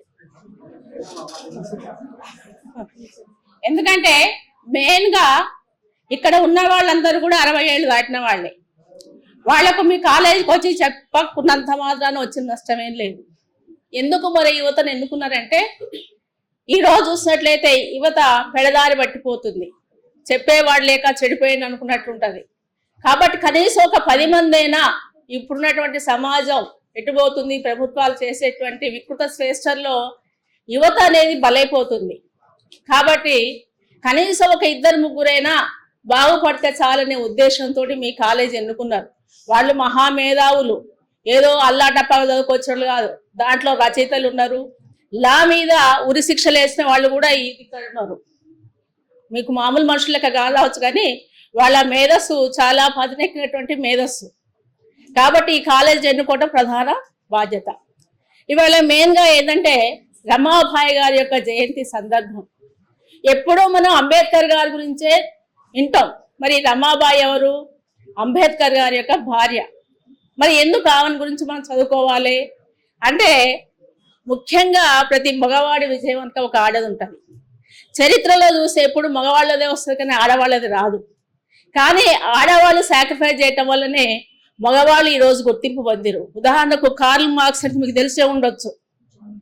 ఎవరైనా కమ్యూనిస్టు సిద్ధాంతకర్త, దాస్ క్యాపిటల్ రచయిత, ఒక పెద్ద గ్రంథం, ప్రపంచ చరిత్రనే మార్చేసినటువంటి పెద్ద గ్రంథం. భగవద్గీత మనం చదువుతాం, ఖురాన్ ముస్లిమ్స్ చదువుతారు, బైబిల్ క్రైస్తవులు చదువుతారు. కానీ ప్రపంచ మేధావులందరూ చదివి రాజ్యాధికారం చేపట్టే గ్రంథం దాస్ క్యాపిటల్.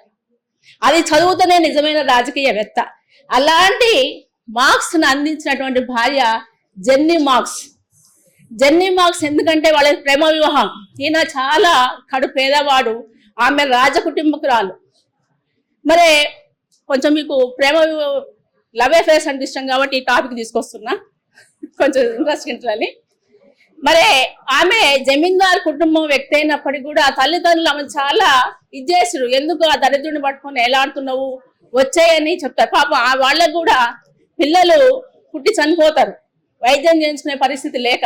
ఆమె తన తల్లిదండ్రులకు ఒకటే చెప్పింది, నా భర్తని ప్రపంచం గుర్తించే మేధావిగా చేయబోతున్నా నేను, ఆయనకు నా అవసరం ఎంతో ఉంది అని. అలాంటి టైంలో కూడా తన భర్తకు అండగా ఉండి ఒక గొప్ప మేధావిని, ప్రపంచ మేధావి, not only India, America, Africa కాదు, ఒక ప్రపంచ మేధావిని అందించినటువంటి మహిళ. అంటే మహిళలు గుర్తించినట్లయితే ఎలాంటి అద్భుతాలైనా చేస్తారు. ముఖ్యంగా ఇవాళ చూసినట్లయితే సాధికారిత, మహిళా సాధికారిత, ఎస్పెషల్లీ టాపిక్ తీసుకోవడానికి కారణం ఏంటంటే, మరి గతంలో చూసినట్లయితే గాంధీజీ ఒక కొటేషన్ చెప్పిండు. ఏంటంటే, అర్ధరాత్రి స్త్రీ స్వతంత్రంగా పోయినట్లయితే ఆ రోజే దేశానికి స్వాతంత్రం వచ్చింది. ఇవాళ అర్ధరాత్రి పరిస్థితి కాదు, డే టైంలో పరిస్థితి లేదు, ఇంట్లో ఉండే పరిస్థితి లేదు. మరి ఎందుకు ఇంత దౌర్భాగ్యం వచ్చింది? ఇందాక సార్ చెప్పారు ఏంటంటే, కొఠారి గారు భారత దేశ నిర్మాణం మొత్తం కూడా 4 గదుల మధ్య, 4 గదులు అంటే విద్యాలయాలు, కానీ వాస్తవానికి వాళ్ళ చరిత్ర మారిపోయింది. ఇవాళ దేశ ప్రగతి అంతా ఎక్కడ డెవలప్ అవుతుందంటే మీ సెల్ ఫోన్లో నిర్ణయిస్తుంది. ఇక్కడ టీచర్లు పనికి రావట్లేదు, మేధావులు పనికి రావట్లేదు. ఒక మీడియా అనేది మిమ్మల్ని వరస్ట్ స్థాయికి తీసుకుపోతుంది. ఇవాళ అంబేద్కర్ అనేవాడు లేకున్నట్లయితే మీరు అక్కడ ఉండకపోయేవాళ్ళు, మేము ఇక్కడ ఉండకపోయేవాళ్ళం. ఇప్పటికీ గోసలు కట్టుకొని పేడ తీసుకుంటున్నాం, లేకుంటే ఏదో వృత్తులు చేసుకుంటూ ఉండేవాళ్ళం. మరి ఆ ప్రసాద్ ఇచ్చిన వాడు ఎవరంటే అంబేద్కర్. ఇవాళకి ఇప్పటికీ కూడా 78 ఏళ్ళు స్వతంత్రం వచ్చినప్పటికీ కూడా ఇంకా స్వతంత్ర ఫలాలు అనేవి ప్రజలకు అందట్లే. ఇలా స్త్రీలు చూసినట్లయితే, విద్యా ఆరోగ్యపరంగా చూసినట్లయితే, ఇవాళ ఆరోగ్యపరంగా చూసినట్లయితే స్త్రీలు చాలా వెనకబడి ఉన్నారు. మన ప్రభుత్వాలు పెట్టేటువంటి బడ్జెట్లో కేవలం 2% మాత్రమే ఆరోగ్యం మీద కేటాయిస్తుంది. అంటే దాదాపు 22% గవర్నమెంట్ నిర్వహిస్తే 78% ప్రైవేటీకరణ అయిపోయింది. మొన్న చూసినటువంటి లెక్కల్లో చూసినట్లయితే ఎస్పెషల్లీ మహిళలు వైద్యం అందక 2 లక్షల మంది స్త్రీలు డెలివరీ అయ్యే టైం నుండి చనిపోతారు. 2 లక్షల మంది స్త్రీలు. మరి మన డెవలప్మెంట్ ఏది? రేపు మీకు బడ్జెట్ వస్తుంది, బడ్జెట్ మీరు నేర్చుకోండి. మరి ఇందులో ఆర్ట్స్ స్టూడెంట్స్ ఎంతమంది తెలియదు కన్నా కానీ ఈ టెక్నాలజీ విద్య వచ్చిన కాంచి యువత మొత్తం కూడా సమాజానికి దూరం అయిపోతుంది. అంటే మనం ఎట్టుపోతుంది, మన గవర్నమెంట్ పాలసీలు ఏంటివి, అసలు మనకు ఈ పాలసీల వల్ల మనకు లాభం ఏమైనా ఉందా, మనకు ఎంతవరకు ఉపయోగపడుతుంది ఆలోచన పోయింది. ఎంతసేపు ఆ సినిమా చిరంజీవి సినిమా అవసరం బ్యానర్ కడదాం, పవన్ కళ్యాణ్ సినిమా అవసరం ఎందుకు బ్యానరు? ఇప్పుడు వాడు 1000 రూపాయల టికెట్ పెడితే ఎంత ఎంజాయ్గా పోతాం. కానీ మన అయ్యా అమ్మ మార్కెట్లో ఒట్లు తీసుకొచ్చి వాడిని లాఠీ చార్జ్ పెడితే ఎవరైనా అడిగిరా? స్టూడెంట్స్ అడిగిరా? ఒక్కరోజు మీరు కాలేజ్ బంద్ చేసుకోండి, గవర్నమెంట్కి ఎందుకు రంగులారు? 1000 రూపాయలు టికెట్ పెడతాడు, మన అయ్యా అమ్మ 4 రోజులు మార్కెట్ కార్డు పోయి పంతుంది, లాఠీ చార్జ్ అయితే మనం ఉట్టినే కూర్చుంటాం. ఎందుకంటే మన సొసైటీలో మన బాధ్యత లేదు.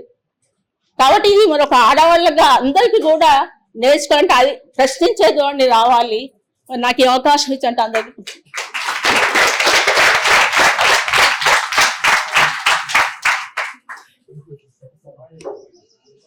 లీలా టీచర్ గారు కొన్ని మాకు కూడా తెలియని విషయాలు తెలియజేశారు, వారికి కృతజ్ఞతలు.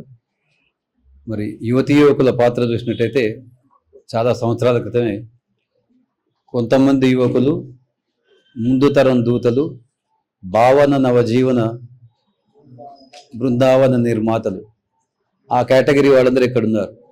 ఇంకొక కేటగిరీ రాశారు కవి, కొంతమంది యువకులు పుట్టుకతో వృద్ధులు, పేర్లకి పుకార్లకి షికార్లకి నిబద్ధులని. ఆ రెండో కేటగిరీకి సంబంధించిన స్టూడెంట్స్ ఇక్కడ ఎవరు లేకపోవడం చాలా ఆనందం. సో కాబట్టి మీరందరూ కూడా మరి ముందు తరం దూతలు.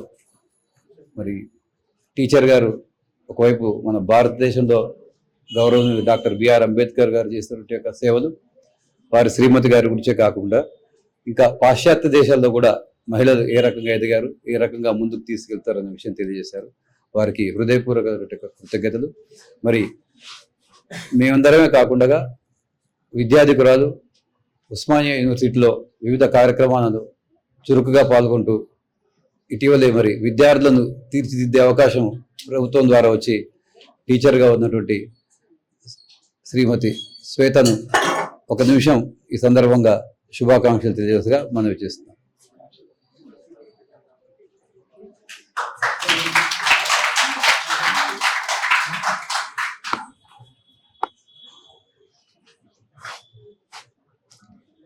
Good afternoon everyone. మీ అందరి మొహాలలో చాలా డల్లు కనబడుతున్నా ఎందుకో తెలుసుకోవచ్చా? ఆకలి అవుతుందా? యు ఆర్ ఫీలింగ్ హంగ్రీయా? One day fasting is better to for your stomach. No, you don't want to do that? Okay. You are all studying degree first year? Final year. Some of you have a final year. First year is also there. Okay. అందరూ degree చదివేటప్పుడు ఎట్లా ఉంటారంటే, ఏదో కాలేజ్కి వచ్చినామా, ఫ్రెండ్స్తో ఇట్లా enjoy చేసినామా, బయటికి పోయినామా, తిన్నామా, ఇంటికి వెళ్ళిపోయినామా, లేదంటే మూవీస్కి వెళ్ళినామా, ఇలా ఎంజాయ్ చేస్తారు. నేను కూడా అట్లనే చేసిన. సూర్యాపేటలోనే ఇక్కడే శ్రీ పూజిత డిగ్రీ కాలేజ్లో డిగ్రీ చేసిన. నేను మీ అంత కామ్గా అయితే నేను కూర్చోలేదు. నా వల్ల మా ఫాదర్ చాలా కష్టాలు అనుభవించిండు. కాలేజ్లో ఎప్పుడు చూసినా గొడవలే. తర్వాత నేను ఎంఎస్సి కెమిస్ట్రీ చేసా ఉస్మానియా యూనివర్సిటీలో. డిగ్రీలో ఒక లెక్చరర్ ఉండేవాడు, ఒక ఐఎల్ఐ సార్ అని, కెమిస్ట్రీ చాలా బాగా చెప్పేవారు సార్. ఆయన ఇన్స్పిరేషన్గా తీసుకొని నేను కెమిస్ట్రీ చేసిన, ఎంఎస్సి కెమిస్ట్రీ. అయితే విషయం ఏంటంటే, అంత అల్లరి చేసి అన్ని చేస్తూ కూడా నేనైతే కాలేజ్ ఫ్లెక్సీలో ఎక్కిన. I got top marks. And 10th లో నాకు ఇంగ్లీష్ చెప్పిన టీచర్ వాళ్ళ హస్బెండ్ కూడా ఇక్కడే ఉన్నారు, సత్యనారాయణ పిల్లి అంకుల్. ఇప్పుడు నేను గవర్నమెంట్ టీచర్గా సెలెక్ట్ అయినా, అది ఇంగ్లీష్ సబ్జెక్ట్లో. నేను ఇంగ్లీష్ సబ్జెక్ట్లో సెలెక్ట్ అయిపోయిన తర్వాత ఫస్ట్ వెళ్ళి నేను మీట్ అయింది మా టీచర్ని. She used to cry when I saw her. ఏడ్చింది మేడం చాలా నన్ను చూసి. అప్పుడు కూడా ఒక 2 విషయాలు చెప్పింది. ఆడపిల్లలు ఉద్యోగం చేయడం అనేది చాలా చిన్న విషయం కాదు. చాలా ప్రాబ్లమ్స్ ఫేస్ చేయాల్సి వస్తుంది. అన్ని ప్రాబ్లమ్స్కి నువ్వు రెడీగా ఉండు అని. సో మనకి టీచర్స్, లెక్చరర్స్ క్లాస్ రూమ్లో తిట్టినప్పుడు, ఇవన్నీ చేసినప్పుడు ఏందిరా ఈ సోది, ఎందుకు వచ్చింది ఇదంతా, పుస్తకాలు చదువుకొని పోతే అయిపోతుంది కదా అనిపిస్తుంది. కానీ when you enter into the field, at that time you will understand how they faced so many issues to come forward and why they'll tell all these things to you అనేది మనం ఆ ప్లేస్కి వచ్చినప్పుడు అర్థమవుతుంది. ఇప్పుడు నాకు అర్థమవుతుంది. ఒక 2 years నుంచి రోజు స్కూల్కి పోవాలి. పొద్దున్నే అక్కడ ఒక 690 స్టూడెంట్స్ ఉంటారు మా స్కూల్లో. 690 గర్ల్స్ క్యాంపస్ అది. అంతమంది స్టూడెంట్స్ని కంట్రోల్ చేయడం అనేది ఎంత కష్టమైన పని అంటే అసలు మా టీచర్లు ఇప్పుడు నాకు ఒక దేవతల్లా కనబడుతున్నారు. సో అలాంటివి ఫేస్ చేయాల్సి వస్తుంది. మీరు బాగా చదువుకొని మంచి మంచి యూనివర్సిటీలలో ర్యాంక్స్ తెచ్చుకొని, ఇప్పుడు అంత ఈజీగా ఉండట్లేదు ఎడ్యుకేషన్ సిస్టమ్ అనేది, చాలా రూల్స్ వచ్చేసాయి. అలాంటి మంచి యూనివర్సిటీలలో సీట్లు తెచ్చుకొని మంచి మంచి ప్రొఫెసర్లు అండ్ యూపీఎస్సీ బాగా రాస్తున్నారు ఈ మధ్య. అలాంటివన్నిటికీ మీరు ఆలోచించి మంచి మంచి పొజిషన్లో ఉండాలని కోరుకుంటున్నాను. Thank you very much.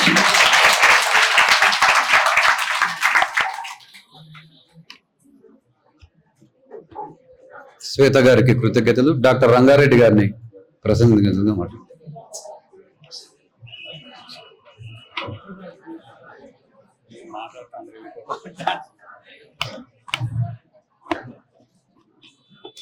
సభకు నమస్కారం. ఇప్పుడు చాలా మంది ఎడ్యుకేషన్ డిపార్ట్మెంట్లో ఉన్నారు కాబట్టి ఏం చేయాలి, ఇదివరకు ఏం జరిగిందని చెప్తున్నారు. ఇదంతా మనం మీకు ఆ పరిస్థితులు లేవు. ఇప్పుడున్న పరిస్థితుల్లో మీకు ఏంటంటే అన్ని అవకాశాలు ఉన్నాయి. చాలా మంది త్యాగం వల్ల ఈ పరిస్థితులు వచ్చినాయి మీకు. అది బాగా గుర్తుంచుకోండి. ఒకప్పుడు చాలా దుర్భరమైన పరిస్థితులు ఉండే.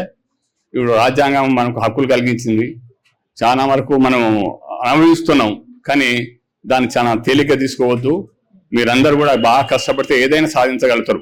ఈ టీచర్లు, ఇప్పుడు లాయర్స్ అందరూ కూడా వాళ్ళు మీ సమస్యల గురించి బాగా క్షుణ్ణంగా చెప్తున్నారు. మీరు కూడా కష్టపడితే ఏదైనా సాధిస్తారు. మీకు అవకాశాలు ఉన్నాయి ఇప్పుడు, ఒకప్పుడు లేవు. అందువల్లనే ఆ అవకాశాన్ని వీళ్ళందరూ త్యాగాల వల్ల మనకు ఈ అవకాశం వచ్చింది అనుకోవాలి. మనం ఏదో ఈ చూసినదు చాలా మంది త్యాగం చేశారు ఒక 100 ఏళ్ళ నుంచొని. ఆ త్యాగం వల్లనే మనకి ఈ పరిస్థితులు వచ్చినాయి. కాబట్టి మీరందరూ బాగా కష్టపడి ఉన్నత చదువు చదువుకోవాలి. తల్లిదండ్రులతో, అందరితో, సమాజంలో కూడా బాధ్యతగా ఉండాలి. మీరు అందరితో కూడా మర్యాద కలగాలి. అంటే విధేయతలు అండ్ సిన్సియారిటీ ఉంటేనే, హార్డ్ వర్క్ సిన్సియారిటీ ఉంటేనే మీ జీవితంలో ఏదైనా సాధించగలుగుతారు. మీరు అందరూ కూడా అటువంటి సాధించగలుగుతారని అవకాశం ఇచ్చిన సభకు నమస్కారం.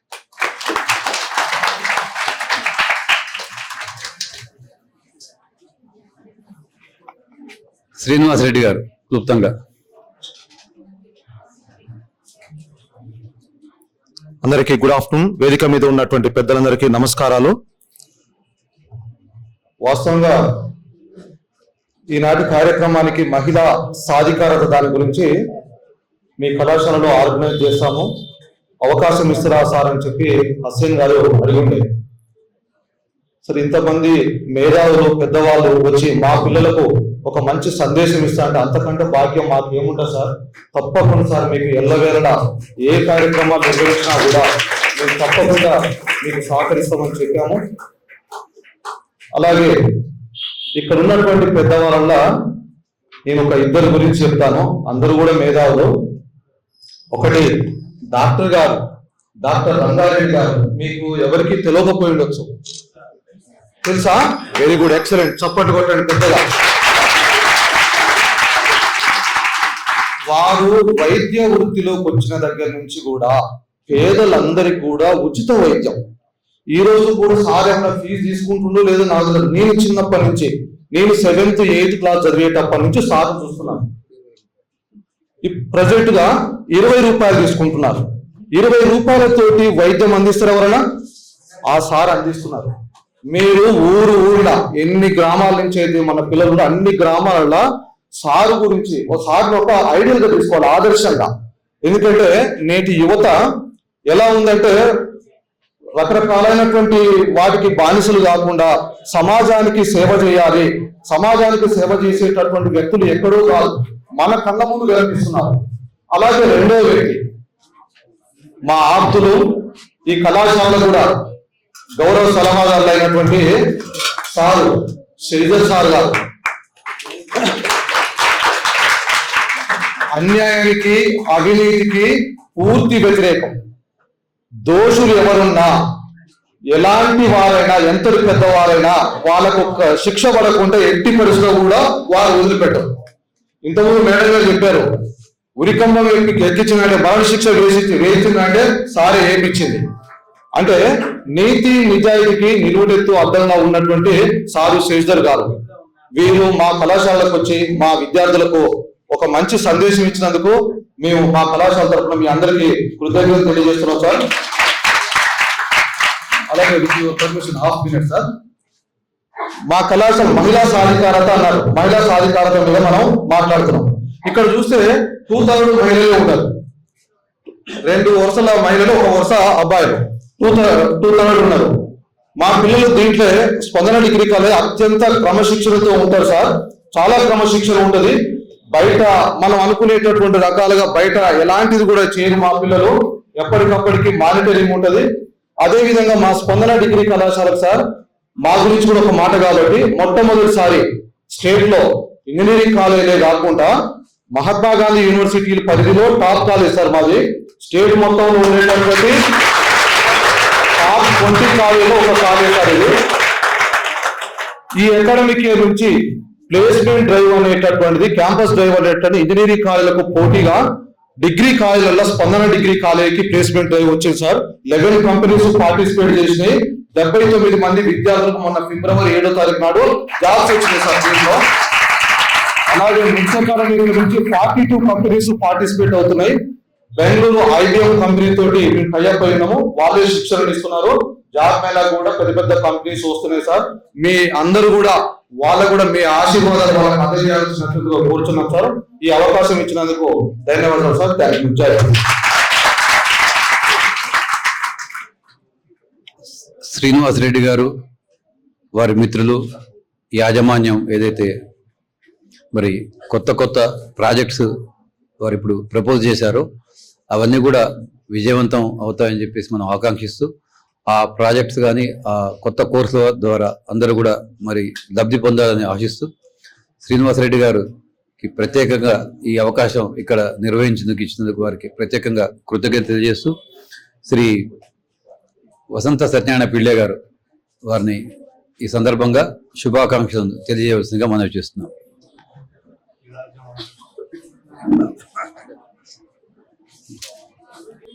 నలభైకి ముందు మహిళలకు విద్య లేదు. మరి మనకు మహిళా విద్యతోటే, బాలిక విద్యతోటే సమాజం డెవలప్ అవుతుంది, అదేవిధంగా దేశం డెవలప్ అవుతుంది. ఆ విషయం గురించి కూడా చెప్పడం జరిగింది. ఎందుకంటే జెంట్స్కు ఎంతమంది చదివినా కానీ మహిళలకు చదివినట్టయితే అన్ని విషయాలు కూడా ఆ కుటుంబాన్ని తీర్చిదిద్దారు.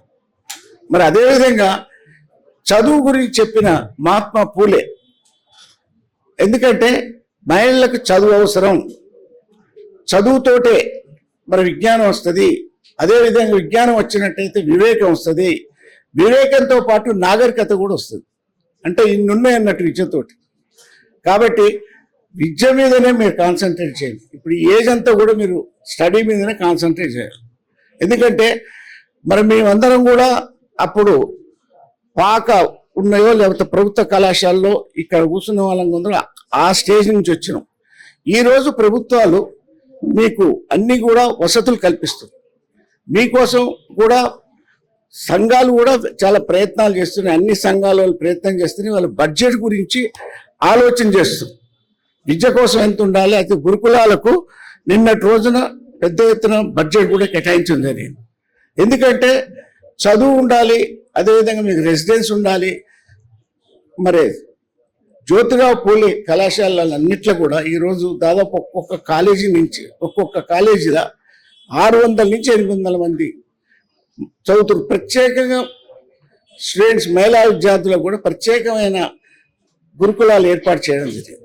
దయచేసి మీరు ఏంటంటే చదవండి, చదివితేనే మీకు అసలు మీ గౌరవం మీ దాంట్లో ఇంతకుముందు శ్రీనివాసరెడ్డి గారు చెప్పినట్టు మరి అంత టాప్కి వచ్చినది కాబట్టి వాళ్ళకి విలువ, కాలేజీకైనా వారికైనా. ఎందుకంటే మీరు మీ సోషల్ స్టేటస్, మిమ్మల్ని ఎవరైనా గౌరవించాలంటే మీరు చదవాలి, లేకపోతే ఆటలోనైనా ముందు ఉండాలి.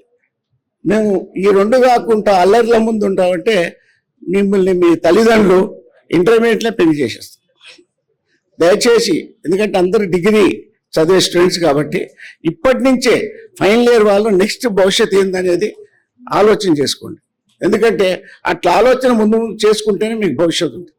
కాబట్టి మీరు అందరూ కూడా చదవాలని చెప్పి, అదేవిధంగా మరి త్యాగమూర్తులు అంబేద్కర్ గారి మన దేశానికి స్వాతంత్రం రాగానే మనం ఎట్లా ఏం చేయాలి, ఈ దేశాన్ని ఎవరు నడపాలి అనే విధంగా లెజిస్లేచర్, జ్యుడిషియరీ, ఎగ్జిక్యూటివ్ అని 3 అంగాలు తీసుకుంటాం.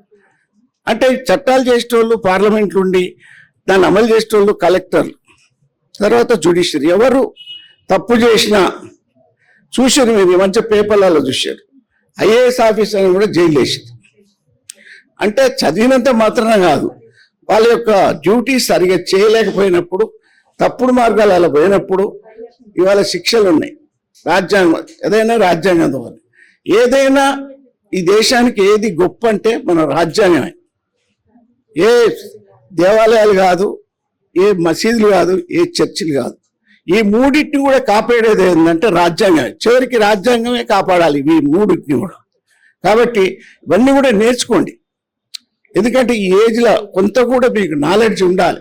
ఆ నాలెడ్జ్ ఉన్నప్పుడే మీరు భవిష్యత్తులో, ఎందుకంటే బయట కూడా ట్రాఫిక్ రూల్స్ కానీ ఇవన్నీ కూడా తెలుసుకోవాల్సిన అవసరం ఉంటుంది.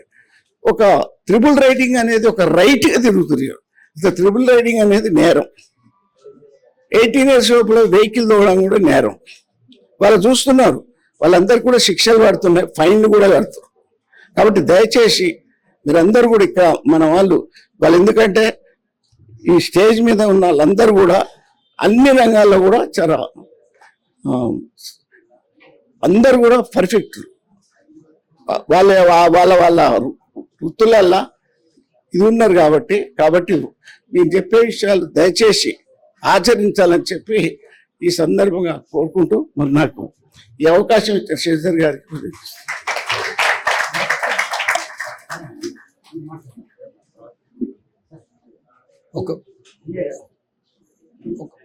ఒక పేద కుటుంబంలో జన్మించి కోర్టులో ఒక క్లర్క్గా మా కార్యాలయంలో పనిచేసి కష్టపడుతూ LLB పూర్తి చేసుకొని మా జిల్లా న్యాయమూర్తి చేతుల మీదుగా కాలర్ బ్యాండ్స్ తీసుకున్నటువంటి బూకియా సోమన్ను నూతగా పరిచయం చేస్తాను.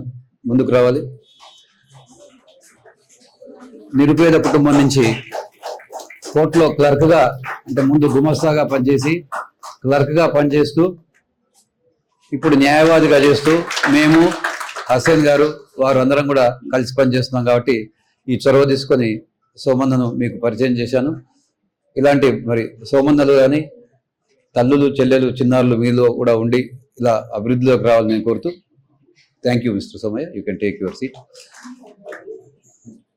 ఇందాక మా శ్రీనివాసరెడ్డి గారు చెప్పినట్టు నేనే కాదు, నేను గతంలో పబ్లిక్ ప్రాసిక్యూటర్గా చేసిన మాట అది వాస్తవం.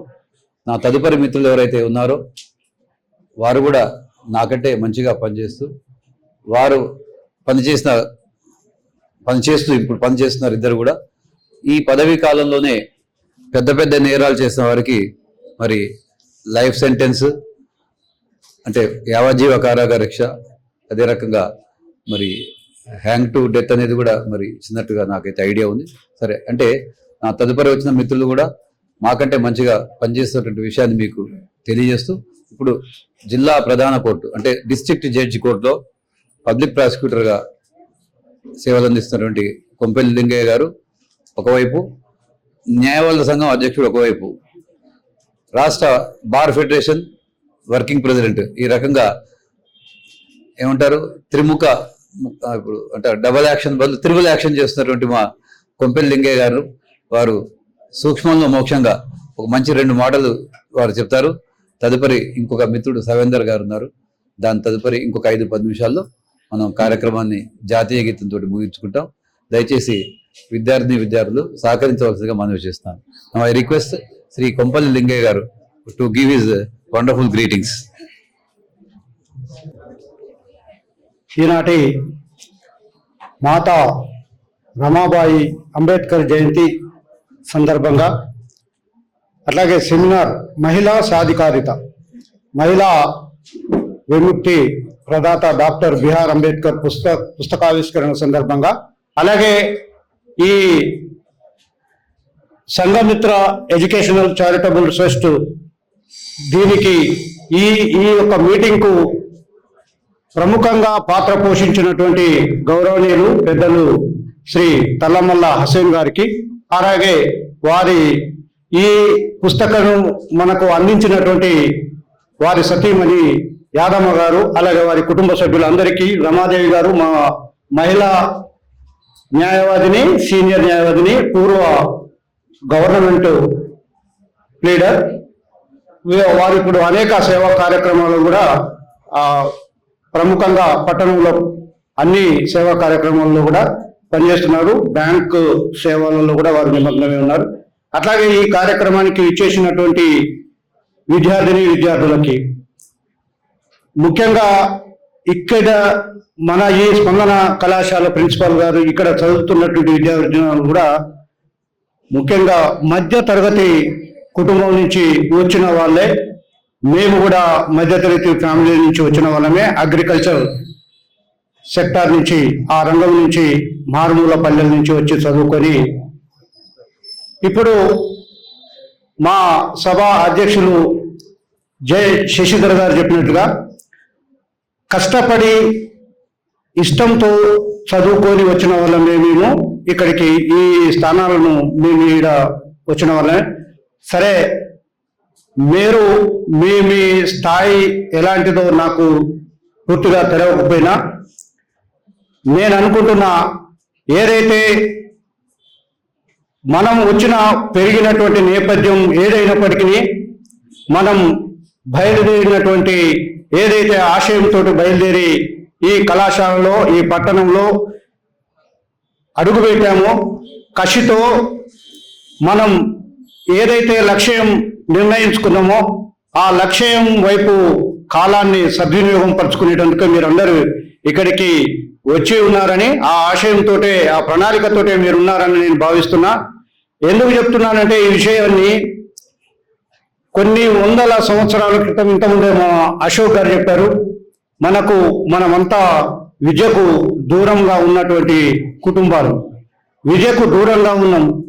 డాక్టర్ బిఆర్ అంబేద్కర్ గారి పుణ్యమా అని ఇక్కడ రాజ్యాంగం ఏదైతే ఏర్పరిచిందో ఆ రాజ్యాంగం ప్రకారంగా విద్యా సంస్థలు విద్య అందినప్పుడే ప్రతి విద్యార్థులు విద్యను పరిపూర్ణంగా వారి అవగాహన చేసుకుని విద్యను నేర్చుకున్నట్లయితే రేపటి మన భావి భారత నిర్మాతలు మీరే కనుక, ఎందుకు ఆనాడే, ఆ కాలం నాడే అప్పుడు వారు అన్ని అవమానాలకు, విద్యకు దూరంగా అన్ని అవమానాలకు దూరంగా ఉండడానికి కారణం ఏంది అని తెలుసుకుని బయలుదేరినటువంటి మీరు ఆ అవమానాలు భవిష్యత్తులో మీరు ఎదుర్కోకూడదు.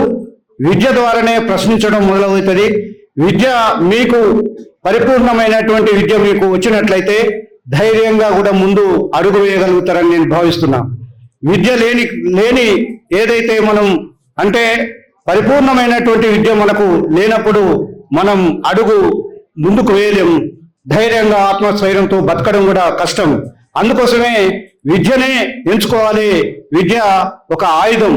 విద్య ఆ ఆయుధం, పదునైనటువంటి ఆయుధాన్ని మీరు ఎప్పుడైనా ఈ విద్యను ఎక్కడ ఆదమరిచినా మన గమ్యం ఆగిపోతుంది. కనుక ఏదైతే తల్లిదండ్రులు మీ పైన, అట్లాగే ఇక్కడ గురువులు మీ పైన ఆశ పెట్టుకున్నటువంటి ఏదైతే ఉన్నదో ఆ ఆశలను మీరు నెరవేర్చాలని కోరుకుంటున్నాను. ఎందుకంటే ఈనాడు డాక్టర్ బిఆర్ అంబేద్కర్ గారు మన ముందు సమావేశాల్లో కావచ్చు మనం ఇప్పటికీ స్మరించుకుంటున్నాం. కానీ వారి వెనకాల ఉన్నటువంటి మహిళ రమాబాయి గారు వారి చదువును ఎంకరేజ్ చేసి వారు విదేశాల్లో చదువుకుంటున్నప్పుడు వారి పిల్లలను తను పోషించుకుంటూ అవమానాలను భరించుకుంటూ అనేకమైనటువంటి ఆర్థిక ఇబ్బందులతోటి ఉండి తనను అక్కడ ఏది విదేశీయులలో వారు చదువుకుంటున్నటువంటి గొప్ప చదువులకు తను ఇక్కడ వేదికై పిల్లలను చూసుకుంటూ చదువుని ఎంకరేజ్ చేసినటువంటి భార్య, గొప్ప భార్యగా పేరు మన ముందు వేదికల ముందు కనిపించకపోవచ్చు రమాబాయి గారు. ఎక్కడ కూడా తను పుస్తకాలు రచించకపోవచ్చు, రాయకపోవచ్చు, వేదికల మీద కనిపించకపోవచ్చు, ఎక్కడ కూడా మనకు ప్రత్యక్షంగా కనిపించకపోవచ్చు, కానీ తన గొప్ప త్యాగం ఉంది. ఆ త్యాగం వెనకాల, ఆ త్యాగమూర్తి వెనకాల ఉన్నటువంటి ఆ త్యాగం ద్వారానే ఇవాళ దేశంలో ఉన్నటువంటి మనందరికీ కూడా విద్యను అందించేటువంటి భాగ్యం మన డాక్టర్ బిఆర్ అంబేద్కర్ అందించినటువంటి గొప్ప విద్య. అదే ఆనాడే భార్య వెనుకకు లాగితే ఈనాడు అంబేద్కర్ గారి గురించి చెప్పుకునేటువంటి వాళ్ళు లేకపోయే వాళ్ళు. అంబేద్కర్ గారి యొక్క విజ్ఞానాన్ని ప్రపంచ దేశాల్లో మెచ్చుకుంటున్నాయి. ప్రపంచం ఇప్పుడు మన దేశంలో తక్కువగా చెప్పుకుంటున్న ప్రపంచ దేశాల్లోనే ఎక్కువ చెప్పుకుంటున్నారు. ఎక్కువ గౌరవం పొందుతున్నటువంటి అంబేద్కర్ గారు అనేక డిగ్రీలు పొంది, లా డిగ్రీలు పొంది, అందుకోసమే చదువుకు ఎక్కువ ప్రాధాన్యత ఇచ్చినటువంటి కాబట్టి మీరు కూడా భవిష్యత్తులో చదువుకు ప్రాధాన్యత ఇవ్వండి, క్రమశిక్షణతో ప్రణాళికతో ముందుకెళ్లాలని కోరుకుంటూ సెలవు తీసుకున్నాం. Thank you so much. ఉత్సాహభరితమైన, ఉద్వేగభరితమైనటువంటి యొక్క సందేశంతో మీ అందరినీ కూడా, ఈ కళాశాల పేరే స్పందన. మరి స్పందన కళాశాల పిల్లలకు కూడా స్పందన వచ్చేటట్టుగా మాట్లాడారు మా లింగయ్య గారు, వారికి కృతజ్ఞతలు. కృషి పట్టుదల అంటే మంచి వాక్యం మనకు గుర్తొస్తుంది. కృషి ఉంటే మనుషులు ఋషులవుతారు, మహాపురుషులు అవుతారు, తరతరాలకు తీరని వెలుగవుతారు, ఇలవేలుపులు అవుతారని చెప్పేసి దాదాపు 40 ఏళ్ల క్రితమే సినిమా పేరు అడవి రాముడు. దాంట్లో మంచి సాహిత్యం కాబట్టి ఈ సంగతి చెప్తున్నాను. కృషి ఉంటే మనుషులు ఋషులవుతారు, మహాపురుషులు అవుతారు, తరతరాలకు తీరని వెలుగవుతారు, ఇలవేలుపులు అవుతారు. ఇలవేలుపు అంటే ఎవరి ఇష్టమైన దేవుడు వారు అవుతారని. ఇలా వేలుపు, వేలుపు అంటే దేవుడు, ఇలా అంటే ఇంట్లో. మరి ఆ రకంగా మరి కృషి చేయవలసినటువంటి బాధ్యత విద్యార్థుల మీద ఉంది. మరి స్పందన కళాశాల అన్నప్పుడు వేదిక మీద ఉన్న పెద్దలందరి యొక్క డీమ్డ్ పర్మిషన్, అంటే వారి అనుమతి ఇవ్వకుండా అనుమతి తీసుకునే చొరవ ఒక అధ్యక్ష స్థానానికి ఉంటుంది. కాబట్టి మరి రమాబాయి గారి గురించి మా లీలా మేడం గారు కావచ్చు, రమాదేవి మేడం గారు కావచ్చు, సరే పెద్దలు చెప్పారు. నా సూచనగానే రిక్వెస్ట్ ఏంటంటే, మన యువతి ఎవరైతే విద్యార్థులు ఉన్నారో ఎవరైనా ముందుకొచ్చి మీకు ఏమి తెలిస్తే అది, లేకుంటే మీరు ఏది మాట్లాడదలుచుకుంటుంది విద్యార్థులలో ఒక ముందుకు రావాల్సిగా నేను సవినయంగా నేను మనవి చేస్తున్నాను. స్పందన అంటే అది మీ ఊరికి ఇటువైపు నుంచి ఇంటే అటు వినటం కాదు, ఒక 1 minute మాత్రమే. ఎవరైనా రావచ్చు, anybody can come and greet, so that me involvement కూడా ఉంటుంది. అదర్వైజ్ వన్ వే ట్రాఫిక్ అన్నట్టు వీడు చెప్తుండాలి మేము వినాలనే ఒక సైకలాజికల్ ఇది కూడా ప్రేక్షకులలో ఉంటుంది. సవేందర్ గారికి అవకాశం ఇస్తాను. సవేందర్ గారి తర్వాత మాత్రం మీరు ఎవరైనా మాట్లాడిన తర్వాత సభ ముగిస్తాను. మరి కంపల్షన్ ఇది మదర్ ఆఫ్ ది ఇన్వెన్షన్ అన్నారు. కొన్ని తప్పనిసరి పరిస్థితులే అద్భుతాలు సృష్టిస్తాయని చెప్పేసి. సో ఒక 2 నిమిషాలు మీరు దయచేసి ఆలోచించుకోండి. ఇప్పుడు మరొక ముఖ్యమైనటువంటి వ్యక్తి నాతి సవేందర్ గారు, వారి కుటుంబం కూడా ముందు నుంచి కూడా ఫ్రెండ్స్. అక్కడ మాట్లాడటం కాదు, ఇక్కడికి వచ్చి మాట్లాడిస్తారు, లేకుంటే అక్కడికి వస్తాం మైక్ తీసుకొని, మీ ఇష్టం. నాతి సవేందర్ గారు, వారు ఫాదర్ కూడా నాతి వీరభద్రం గారు. వారు రిజిస్టర్డ్ మెడికల్ ప్రాక్టీషనర్ గా ఉండి ఎంతో మంది పేదలకు సహాయం చేస్తున్నటువంటి వీరభద్రం గారిని కూడా ఈ సందర్భంగా నేను స్మరించుకోవాల్సినటువంటి ఆవశ్యకత ఉంది. ఇప్పుడు నాతి సవేందర్ గారు అదనపు జిల్లా కోర్టులో అదనపు పబ్లిక్ ప్రాసిక్యూటర్ గా విధులు నిర్వహిస్తున్నారు. వారి యొక్క శుభాకాంక్షలను తెలియజేయవలసిందిగా మనవి చేస్తున్నాను. తదుపరి any of the student of the, more particularly girl student of the స్పందన కళాశాల, బీ రెడీ. ఈరోజు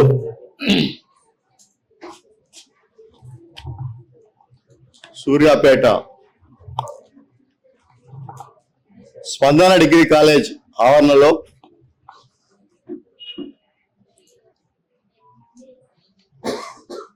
రమాబాయ్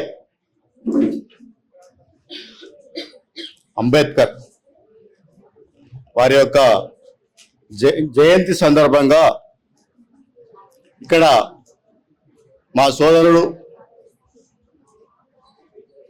సహా న్యాయవాది, పూర్వ ప్రభుత్వ న్యాయవాది, ఇప్పుడు charitable trust Sanghamitra educational charitable trust ఏదైతే నిర్వహిస్తున్నారో వారు ఎన్ని బిజీ షెడ్యూల్ ఉన్నప్పటికీ కూడా, కుటుంబ పరంగా ఎన్ని ఇబ్బందులు ఉన్నప్పటికీ కూడా ఆయన ఈ మేధోమదనం విద్యార్థుల్ని చైతన్యవంతులు చేస్తానికి తన శక్తి సామర్థ్యాల్ని వినియోగించేటువంటి వ్యక్తి మన తల్లమల్ల హుస్సేన్ గారు. ఈరోజు ఈ సమావేశానికి అధ్యక్షత వహిస్తున్నటువంటి సీనియర్ న్యాయవాది జె శశిధర్ గారు. అదేవిధంగా ఈ సమావేశానికి మనకు ఈ పుస్తకాన్ని అందించినటువంటి ముఖ్య అతిథిగా విచ్చేసినటువంటి గౌరవనీయులు నటరాజ్ శాక్య గారికి, సూర్యాపేట పీడిత ప్రజల ప్రజా వైద్యులు డాక్టర్ రంగారెడ్డి గారికి, శ్రీనివాసరెడ్డి గారికి, అదేవిధంగా మా పబ్లిక్ ప్రాసిక్యూటర్ లింగయ్య గారికి, వసంత సత్యనారాయణ పిల్ల గారికి, లీలా గారికి, అదేవిధంగా ఎడిల్ అశోక్ గారికి, తాను అనారోగ్యంగా ఉన్నప్పటికీ కూడా విద్యార్థులతో ఇంటరాక్ట్ కావాలనే ఉద్దేశంతో ఇక్కడికి విచ్చేసినటువంటి యాదమ్మ గారికి, ఇందాక ఈ కళాశాల విద్యార్థులు అందరికి కూడా పేరు పేరున్న నమస్కారం శుభాభినందనలు తెలియజేస్తాం. ఇవాళ కోఇన్సిడెన్స్ గా అమ్మ రమాబాయి అంబేద్కర్ గారి జయంతి సందర్భంగా యాదృచ్ఛికంగా ఇంకొక సందర్భం కూడా యునెస్కో వాళ్ళు నిర్ణయించినటువంటి డేట్ ఇవాళ అంతర్జాతీయ మాతృభాషా దినోత్సవం కూడా. అది ఎందుకు ఇవాళ ఈరోజు ఎందుకు ఏర్పాటు చేసిండ్రు? ఫిబ్రవరి 21 అంతర్జాతీయ మాతృభాష దినోత్సవాన్ని ఎందుకు ఏర్పాటు చేయాల్సినటువంటి పరిస్థితి వచ్చిందంటే, 1952లో బంగ్లాదేశ్ ప్రభుత్వం అక్కడ ఉర్దూని అధికార భాషగా అక్కడ ఉన్నటువంటి ప్రజానీకం మీద రుద్దినప్పుడు, అక్కడ ఉన్నటువంటి అది తూర్పు బంగ్లా అంటారు దాన్ని, బంగ్లాదేశ్, అక్కడ బెంగాలీలు మాకు కూడా భాషా ప్రతిపత్తి కావాలని చెప్పేసి అక్కడ ఉన్నటువంటి వేలాది మంది విద్యార్థులు ఉద్యమించి ఆ ఉద్యమంలో అసూలు భాషలు చనిపోయారు. వాళ్ళని స్ఫూర్తిగా తీసుకొని యునెస్కో వాళ్ళు దీన్ని 1952 లోపల దీన్ని మనకు అంతర్జాతీయ మాతృభాష దినోత్సవంగా కూడా డిసైడ్ చేసింది. ఇది ఒక యాదృచ్ఛికంగా జరిగినటువంటి సంఘటన, మీ అందరికి కూడా గుర్తుంచుకోవాల్సినటువంటి విషయం. ఇక్కడ మహిళా సాధికార గురించి చాలా మంది వక్తలు మనకు వివరించడం జరిగింది. ఇప్పుడు భారతదేశంలో మనువాదులు విద్యను 78 సంవత్సరాల కిందట విద్యను అభ్యసిస్తే, విద్యను వింటే, సంస్కృత అంటే వేదాలు వింటే, వేదాలు ఉచ్చరిస్తే నాలుకలు కోసినట్టు, అంటే అంటరాని వారిని, పీడిత ప్రజల్ని వాళ్ళ నాలుకలు కోసి చెవులో సీసాలు పోసినటువంటి రోజుల్లో మరి అక్కడ ఉన్నటువంటి ఆ నిమ్న జాతి వర్గాల నుంచి వచ్చినటువంటి అంబేద్కర్ గారు మరి మన రాజ్యాంగానికి ఆయన డ్రాఫ్టింగ్ కమిటీ చైర్మన్ కావటం, రాజ్యాంగాన్ని ఏర్పరిచిన తర్వాత మళ్ళీ అందులో ఆయన ఎప్పుడైతే మనకు స్వాతంత్రం సిద్ధించిన తర్వాత ఆయన మొట్టమొదటి న్యాయశాఖ మంత్రిగా పనిచేసే రోజుల్లో ఇంకొక బాధ్యత కూడా ఆయనకు మన శాక్య గారు రాసినటువంటి ఈ మహిళా విముక్తి ప్రదాత అంబేద్కర్ గారికి ఒక గురుతరమైనటువంటి బాధ్యత అప్పుడు పెట్టడం జరిగింది. అదేంటి అంటే ఇవాళ మనం అనుకునేటువంటి ఈ మహిళా సాధికారత బిల్లు, హిందూ కోడ్ అంటే మహిళలకు కూడా సమానమైన, పురుషులతో పాటు సమానమైన హక్కు కావాలనేటువంటి దానికోసమే ఏర్పాటు చేసింది హిందూ కోడ్. ఇవాళ మహిళలు, మీరు ఇక్కడ ఉన్నటువంటి మహిళలు అత్యధిక భాగం విద్యార్థుల కంటే అమ్మాయిలే ఎక్కువ మంది ఉన్నారు. ఇవాళ మన అంటే భారతదేశంలో కానీ, తెలంగాణ రాష్ట్రాల్లో కానీ, ఆంధ్రప్రదేశ్లో కానీ మా న్యాయవాద వృత్తిలో కొనసాగుతున్నటువంటి మహిళలు ట్రయల్ కోర్సులో దాదాపు 40-50% అమ్మాయిలే ఇవాళ జడ్జిలుగా సెలెక్ట్ అవుతున్నటువంటి పరిస్థితి. అది మహిళా సాధికారతకు అదొక చిహ్నం. హైకోర్టుల్లో 5 to 6%, సుప్రీంకోర్టులో 5-6%, అంటే పై కోర్టులలో తక్కువ శాతం ఉంది. కానీ ఇప్పుడు 40-50% మహిళలే ఇవాళ జూనియర్ సివిల్ జడ్జిలుగా, సీనియర్ సివిల్ జడ్జిలుగా ట్రయల్ కోర్ట్స్ లో జడ్జెస్ పాత్ర పోషిస్తున్నటువంటి విషయం మీ అందరికి చెప్తా ఉన్నా. ఇవాళ ఏదైతే ఆ కోడ్ ని 1952లో ఫిబ్రవరి 5వ తారీఖు నాడు పార్లమెంట్ లో డిస్కషన్ పెట్టినప్పుడు కొంతమంది మనువాదులు తీవ్రంగా వ్యతిరేకించినటువంటి స్త్రీలకు కూడా ఇవన్నీ కావాలా అంటే, ఒక హక్కులు అంటే చదువుకునే హక్కు, పౌర హక్కులు, విద్యా హక్కు, ఉద్యోగ హక్కు, ఇవన్నీ కూడా కల్పించాల్సినటువంటి అవసరం లేదని చెప్పేసి ఆనాడు మనువాదులు దాన్ని నెహ్రూ గారు సపోర్ట్ చేసినప్పటికి కూడా ఆనాడున్నటువంటి కొంతమంది రాజగోపాలాచారి లాంటి వాళ్ళు, పటేల్ లాంటి వాళ్ళు, తర్వాత రాజేంద్ర ప్రసాద్ లాంటి కొంతమంది అపోజ్ చేసినట్టు పరిస్థితి. మెజారిటీ పీపుల్ దాన్ని ఈ కోడ్ ని అపోజ్ చేసినటువంటి పరిస్థితి ఉన్నది. అయినప్పటికీ కూడా ఇటు తలగకుండా, ఆయన దేనికి భయపడకుండా వాళ్ళందరినీ కన్విన్స్ చేస్తూ దాన్ని పాస్ చేసినటువంటి పరిస్థితి ఆనాడు అంబేద్కర్ గారు.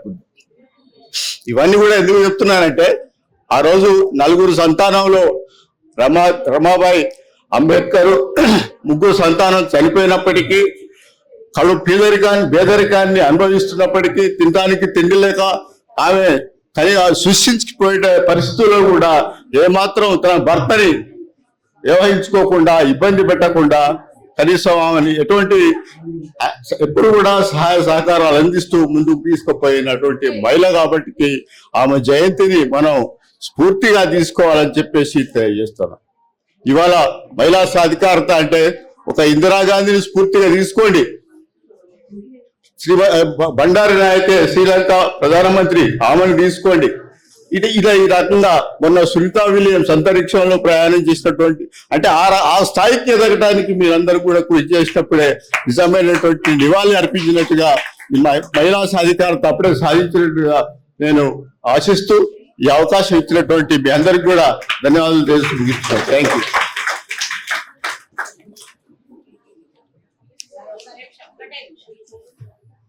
అధ్యక్ష వారి అనుమతితో ఇందాక సారు జడ్జెస్ అని చెప్తున్నా, మన ముఖ్యంగా సూర్యాపేట కోర్టులో 6 జడ్జెస్ లేడీసే అండి.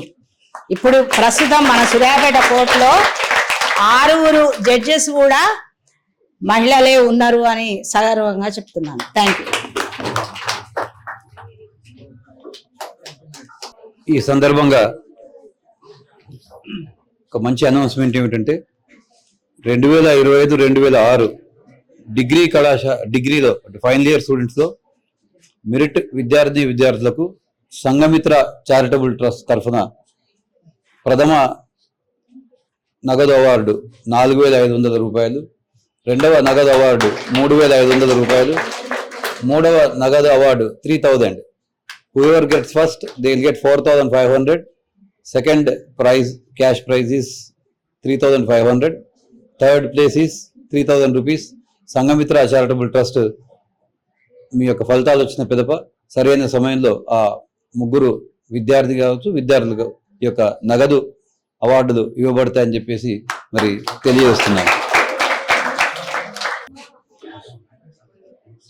మరి మన ఈ కార్యక్రమాన్ని మొత్తం విశ్వవ్యాప్తంగా పంపించేందుకు స్వచ్ఛందంగా ముందుకు వచ్చి వారు సేవలు అందిస్తున్నారు శ్రీ ఎడ్ల కళ్యాణ్ గారు దయచేసి శుభాకాంక్షలు తెలియజేయవలసిగా మనం చేస్తున్నాం. మొత్తం మన కార్యక్రమం మేము మనందరం కూడా ఆల్రెడీ యూట్యూబ్లో బంధించబడుతున్నాం వారి యొక్క సహకారంతో. వారు కూడా ఈ సందర్భంగా ఈ స్పందన కళాశాలలో ఉన్న వారందరూ కూడా హృదయ స్పందనతో మాట్లాడతారు మా ఎడ్ల కళ్యాణ్ గారు. అందరికీ good afternoon. First of all నేను ప్రతి ఒక్కరి పేరు చెప్పలేను, ఎందుకంటే మీకు కూడా బాగా అట్లా అవుతుంది. ఫస్ట్ ఆఫ్ ఆల్ ఇక్కడ వచ్చేసి ఇంతమంది విద్యార్థులు ఉన్నందుకు చాలా సంతోషంగా ఉంది. ఎంతో కొంత సమాచారాన్ని, జ్ఞానాన్ని మనం ఇక్కడ నుంచి బయటకు తీసుకుపోతామని అనుకుంటున్నాం. అర్థమవుతుంది కదా అందరికీ? ఓకేనా? ఇక్కడ వచ్చేసి నటరాజ్ షాకే గారు ఒక మంచి పుస్తకాన్ని మీ ముందు పెడుతున్నారు. ఈ అవకాశం అందరికీ రాదు, ఫస్ట్ అందరూ అర్థం చేసుకోండి. బుక్ వచ్చేసి మహిళా విముక్తి ప్రదాత డాక్టర్ బిఆర్ అంబేద్కర్.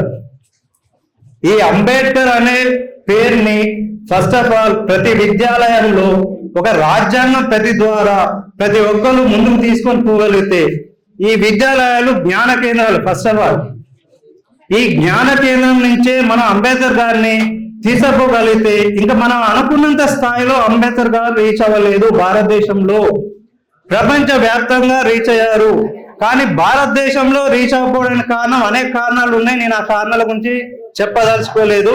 కానీ విద్యార్థులు each and every person first of all మనం తెలుసుకోవాల్సింది ఏంటంటే, మనకి ఇప్పుడు విద్యా హక్కు వచ్చింది, మనం ఇట్లా కూర్చుంటున్నాము, చదువుకుంటున్నాము, అనేక సంక్షేమ పథకాలు మన ఇంట్లో చేరుతున్నాయి. మనకు తెలియకుండానే అనేక రకాలుగా మనకు హక్కులను కలిగించిన మహామేధావి డాక్టర్ బిఆర్ అంబేద్కర్ గారు. ఆయన గురించి అనేక విషయాల గురించి ప్రతి కోణాల గురించి ఆవిష్కరించడంలో దిట్ట అయినటువంటి పర్సన్ మన నటరాజ్ షాకే గారు. ఈయనకు చాలా కృతజ్ఞతలు చెప్పుకోవాల్సిన అవసరం మనకు ఎంతైనా ఉంది. ఆయన జీవితాంతం కృషి చేసి ప్రతి ఒక్క అంశం గురించి ప్రతి ఒక్క కోణం గురించి ఆయన ఆవిష్కరించుకుంటూ వస్తున్నాడు. భారతదేశంలో ఉన్న ప్రతి వ్యక్తికి కావాల్సిన అవసరాన్ని గురించి డాక్టర్ బిఆర్ అంబేద్కర్ గారు, అది కార్మికుల గురించి కావచ్చు, కర్షకుల గురించి కావచ్చు, పేదల గురించి కావచ్చు, అధికంగా ధనవంతులైన వారి గురించి కావచ్చు, ధనవంతులు ఉన్న పేదరిక వర్గాల గురించి కావచ్చు, ఈచ్ అండ్ ఎవ్రీ పర్సన్ గురించి మనకు ఎక్స్ప్లెయిన్ చేసిన మహా మేధావి డాక్టర్ బిఆర్ అంబేద్కర్. ఆ అంబేద్కర్ గారిని ఆవిష్కరించడంలో ప్రతి తరానికి ముందుకు తీసుకెళ్లడంలో నటరాజ్ షాకే గారు చాలా గొప్పగా చేస్తున్నందుకు మేము చాలా కృతజ్ఞత తెలియజేసుకున్నాం అన్నమాట. హిందూ కోడ్ బిల్లు గురించి ముఖ్యంగా ఈ పుస్తకంలో అంబేద్కర్ గారు మనకు అనేక కోణాల్లో బయటకు వచ్చినప్పటికీ హిందూ కోడ్ బిల్లు ద్వారా తీసుకురావడం అనేది చాలా గొప్ప పరిణామంగా గుర్తిస్తున్నాను. నటరాజ్ షాకే గారు హిందూ కోడ్ బిల్లు అనేది ఎందుకు ముందు తీసుకొచ్చిందంటే, ఆల్రెడీ పెద్దవాళ్ళందరూ చెప్పారు మనకి 1950 ముందు మీరు అనుకోవచ్చు, అంబేద్కర్ గారు పుట్టక ముందుకు మన పరిస్థితులు వేరు, అంబేద్కర్ గారు పుట్టిన తర్వాత మన పరిస్థితులు వేరు. అదొక్కటి గమనించుకోండి. ఈ మాట ఎందుకు చెప్తున్నా అనేది కూడా మీరు వెళ్ళేసి పుస్తకాలు తిరిగేయండి, మీ ఇంట్లో ఉన్న పెద్దవారిని అడగండి, అప్పుడు మీకు అర్థమైపోద్ది. అంబేద్కర్ గారు పుట్టక ముందుకు నేను ఈ డ్రెస్ వేసుకోలే, మా తల్లిదండ్రులు కానీ మా తాతలు కానీ మా ముత్తాతలు కానీ చదువు లేదు, మేము రోడ్ల మీద నడిచేటోళ్ళం కాదు, తినడానికి తిండి లేదు, కట్టుకుందానికి బట్టలు కూడా మంచిగా ఉండే కాదు. ఆయన వచ్చిన తర్వాత మా బతుకులన్నీ మా అన్నయ్య. భారతదేశాన్ని రూపురేఖల్ని మార్చిన మహా వ్యక్తి డాక్టర్ బిఆర్ అంబేద్కర్. భారత రాజ్యాంగం ద్వారా each and every person master should గా నేర్చుకోవాల్సింది, ప్రతి ఇంట్లో ఉండాల్సిన పవిత్ర గ్రంథం అనుకోరి, మీరు వాట్ ఎవర్ ఇట్ ఈస్ ఏమని అనుకోరి, భారత రాజ్యాంగాన్ని ప్రతి ఇంట్లో ఉండాల్సింది. ఆ భారత రాజ్యాంగాన్ని మీరు ప్రతిరోజు ఒక 10 పేజీలు కానీ చదివితే పరిపూర్ణ మానవుడైతారు, విశ్వ మానవుడైతారని నేను గౌరవంగా చెప్పగలుగుతున్నాను. ఇక్కడ ఉన్నటువంటి అత్యధిక మంది మేధావులు ఉన్నారు, టీచర్స్ కావచ్చు, ఎడ్యుకేషనలిస్ట్ కావచ్చు, అదే రకంగా వైద్యులు కావచ్చు, మన న్యాయవాదులు ఉన్నారు. న్యాయవాదులకు అందరూ ప్రతి ఒక్కరికి న్యాయవాదులు వచ్చేసి మీరు ఏమని అనుకోరి కాలరేరేసుకొని చెప్పగలిసిన మహా వ్యక్తి డాక్టర్ బిఆర్ అంబేద్కర్ అని చెప్తున్నాను. ఎందుకంటే న్యాయవృత్తికి అంత గొప్ప పేరుని తెచ్చారు. భారతదేశం మొట్టమొదటి న్యాయశాఖ మంత్రి డాక్టర్ బిఆర్ అంబేద్కర్. ఆయనను కనుక మీరు చదివిననుకోండి, ప్రపంచం మొత్తాన్ని మీరు చదివినట్టు లెక్క. కాబట్టి ఇప్పటి నుంచైనా మీరు ప్రతి ఒక్కరు డాక్టర్ బిఆర్ అంబేద్కర్ గురించి ఏదో ఒక కోణంలో ఏదో ఒక పుస్తకాన్ని, మీకు దొరికిన పుస్తకాన్ని మీరు చదవండి. మీరు విశ్వ మానవులు అవుతారు, జ్ఞానం కలుగుతారు. ఇప్పటికే మన స్పందన డిగ్రీ కాలేజ్ గురించి సార్ చాలా గొప్పగా చెప్పారు.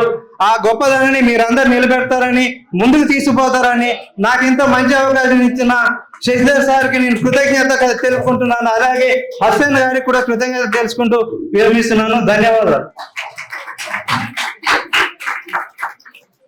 అఖిల్ గారు ఉత్తేజంగా వారు మాట్లాడారు, వారి కృతజ్ఞతలు వదిలేదు.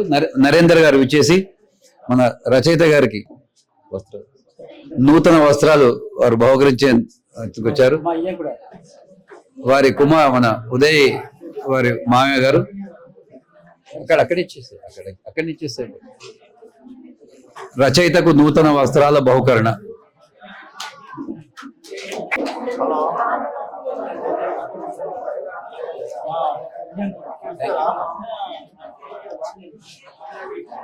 శ్రీనివాసరెడ్డి గారు.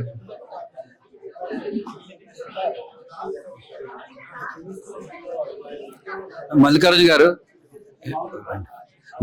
గారు, సోమయ్య గారు, నేను పుస్తక గ్రహీతకు ఒక శాలువా బహుకరిస్తాం. దయచేసి ఒక 6 నిమిషం మాకు విద్యార్థులు ఇప్పుడు నేను అధ్యక్షుడైన మీ అనుమతి నేను కోరుతాను. ఒక 1 minute.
సోమయ్య మల్లికార్జున గారు.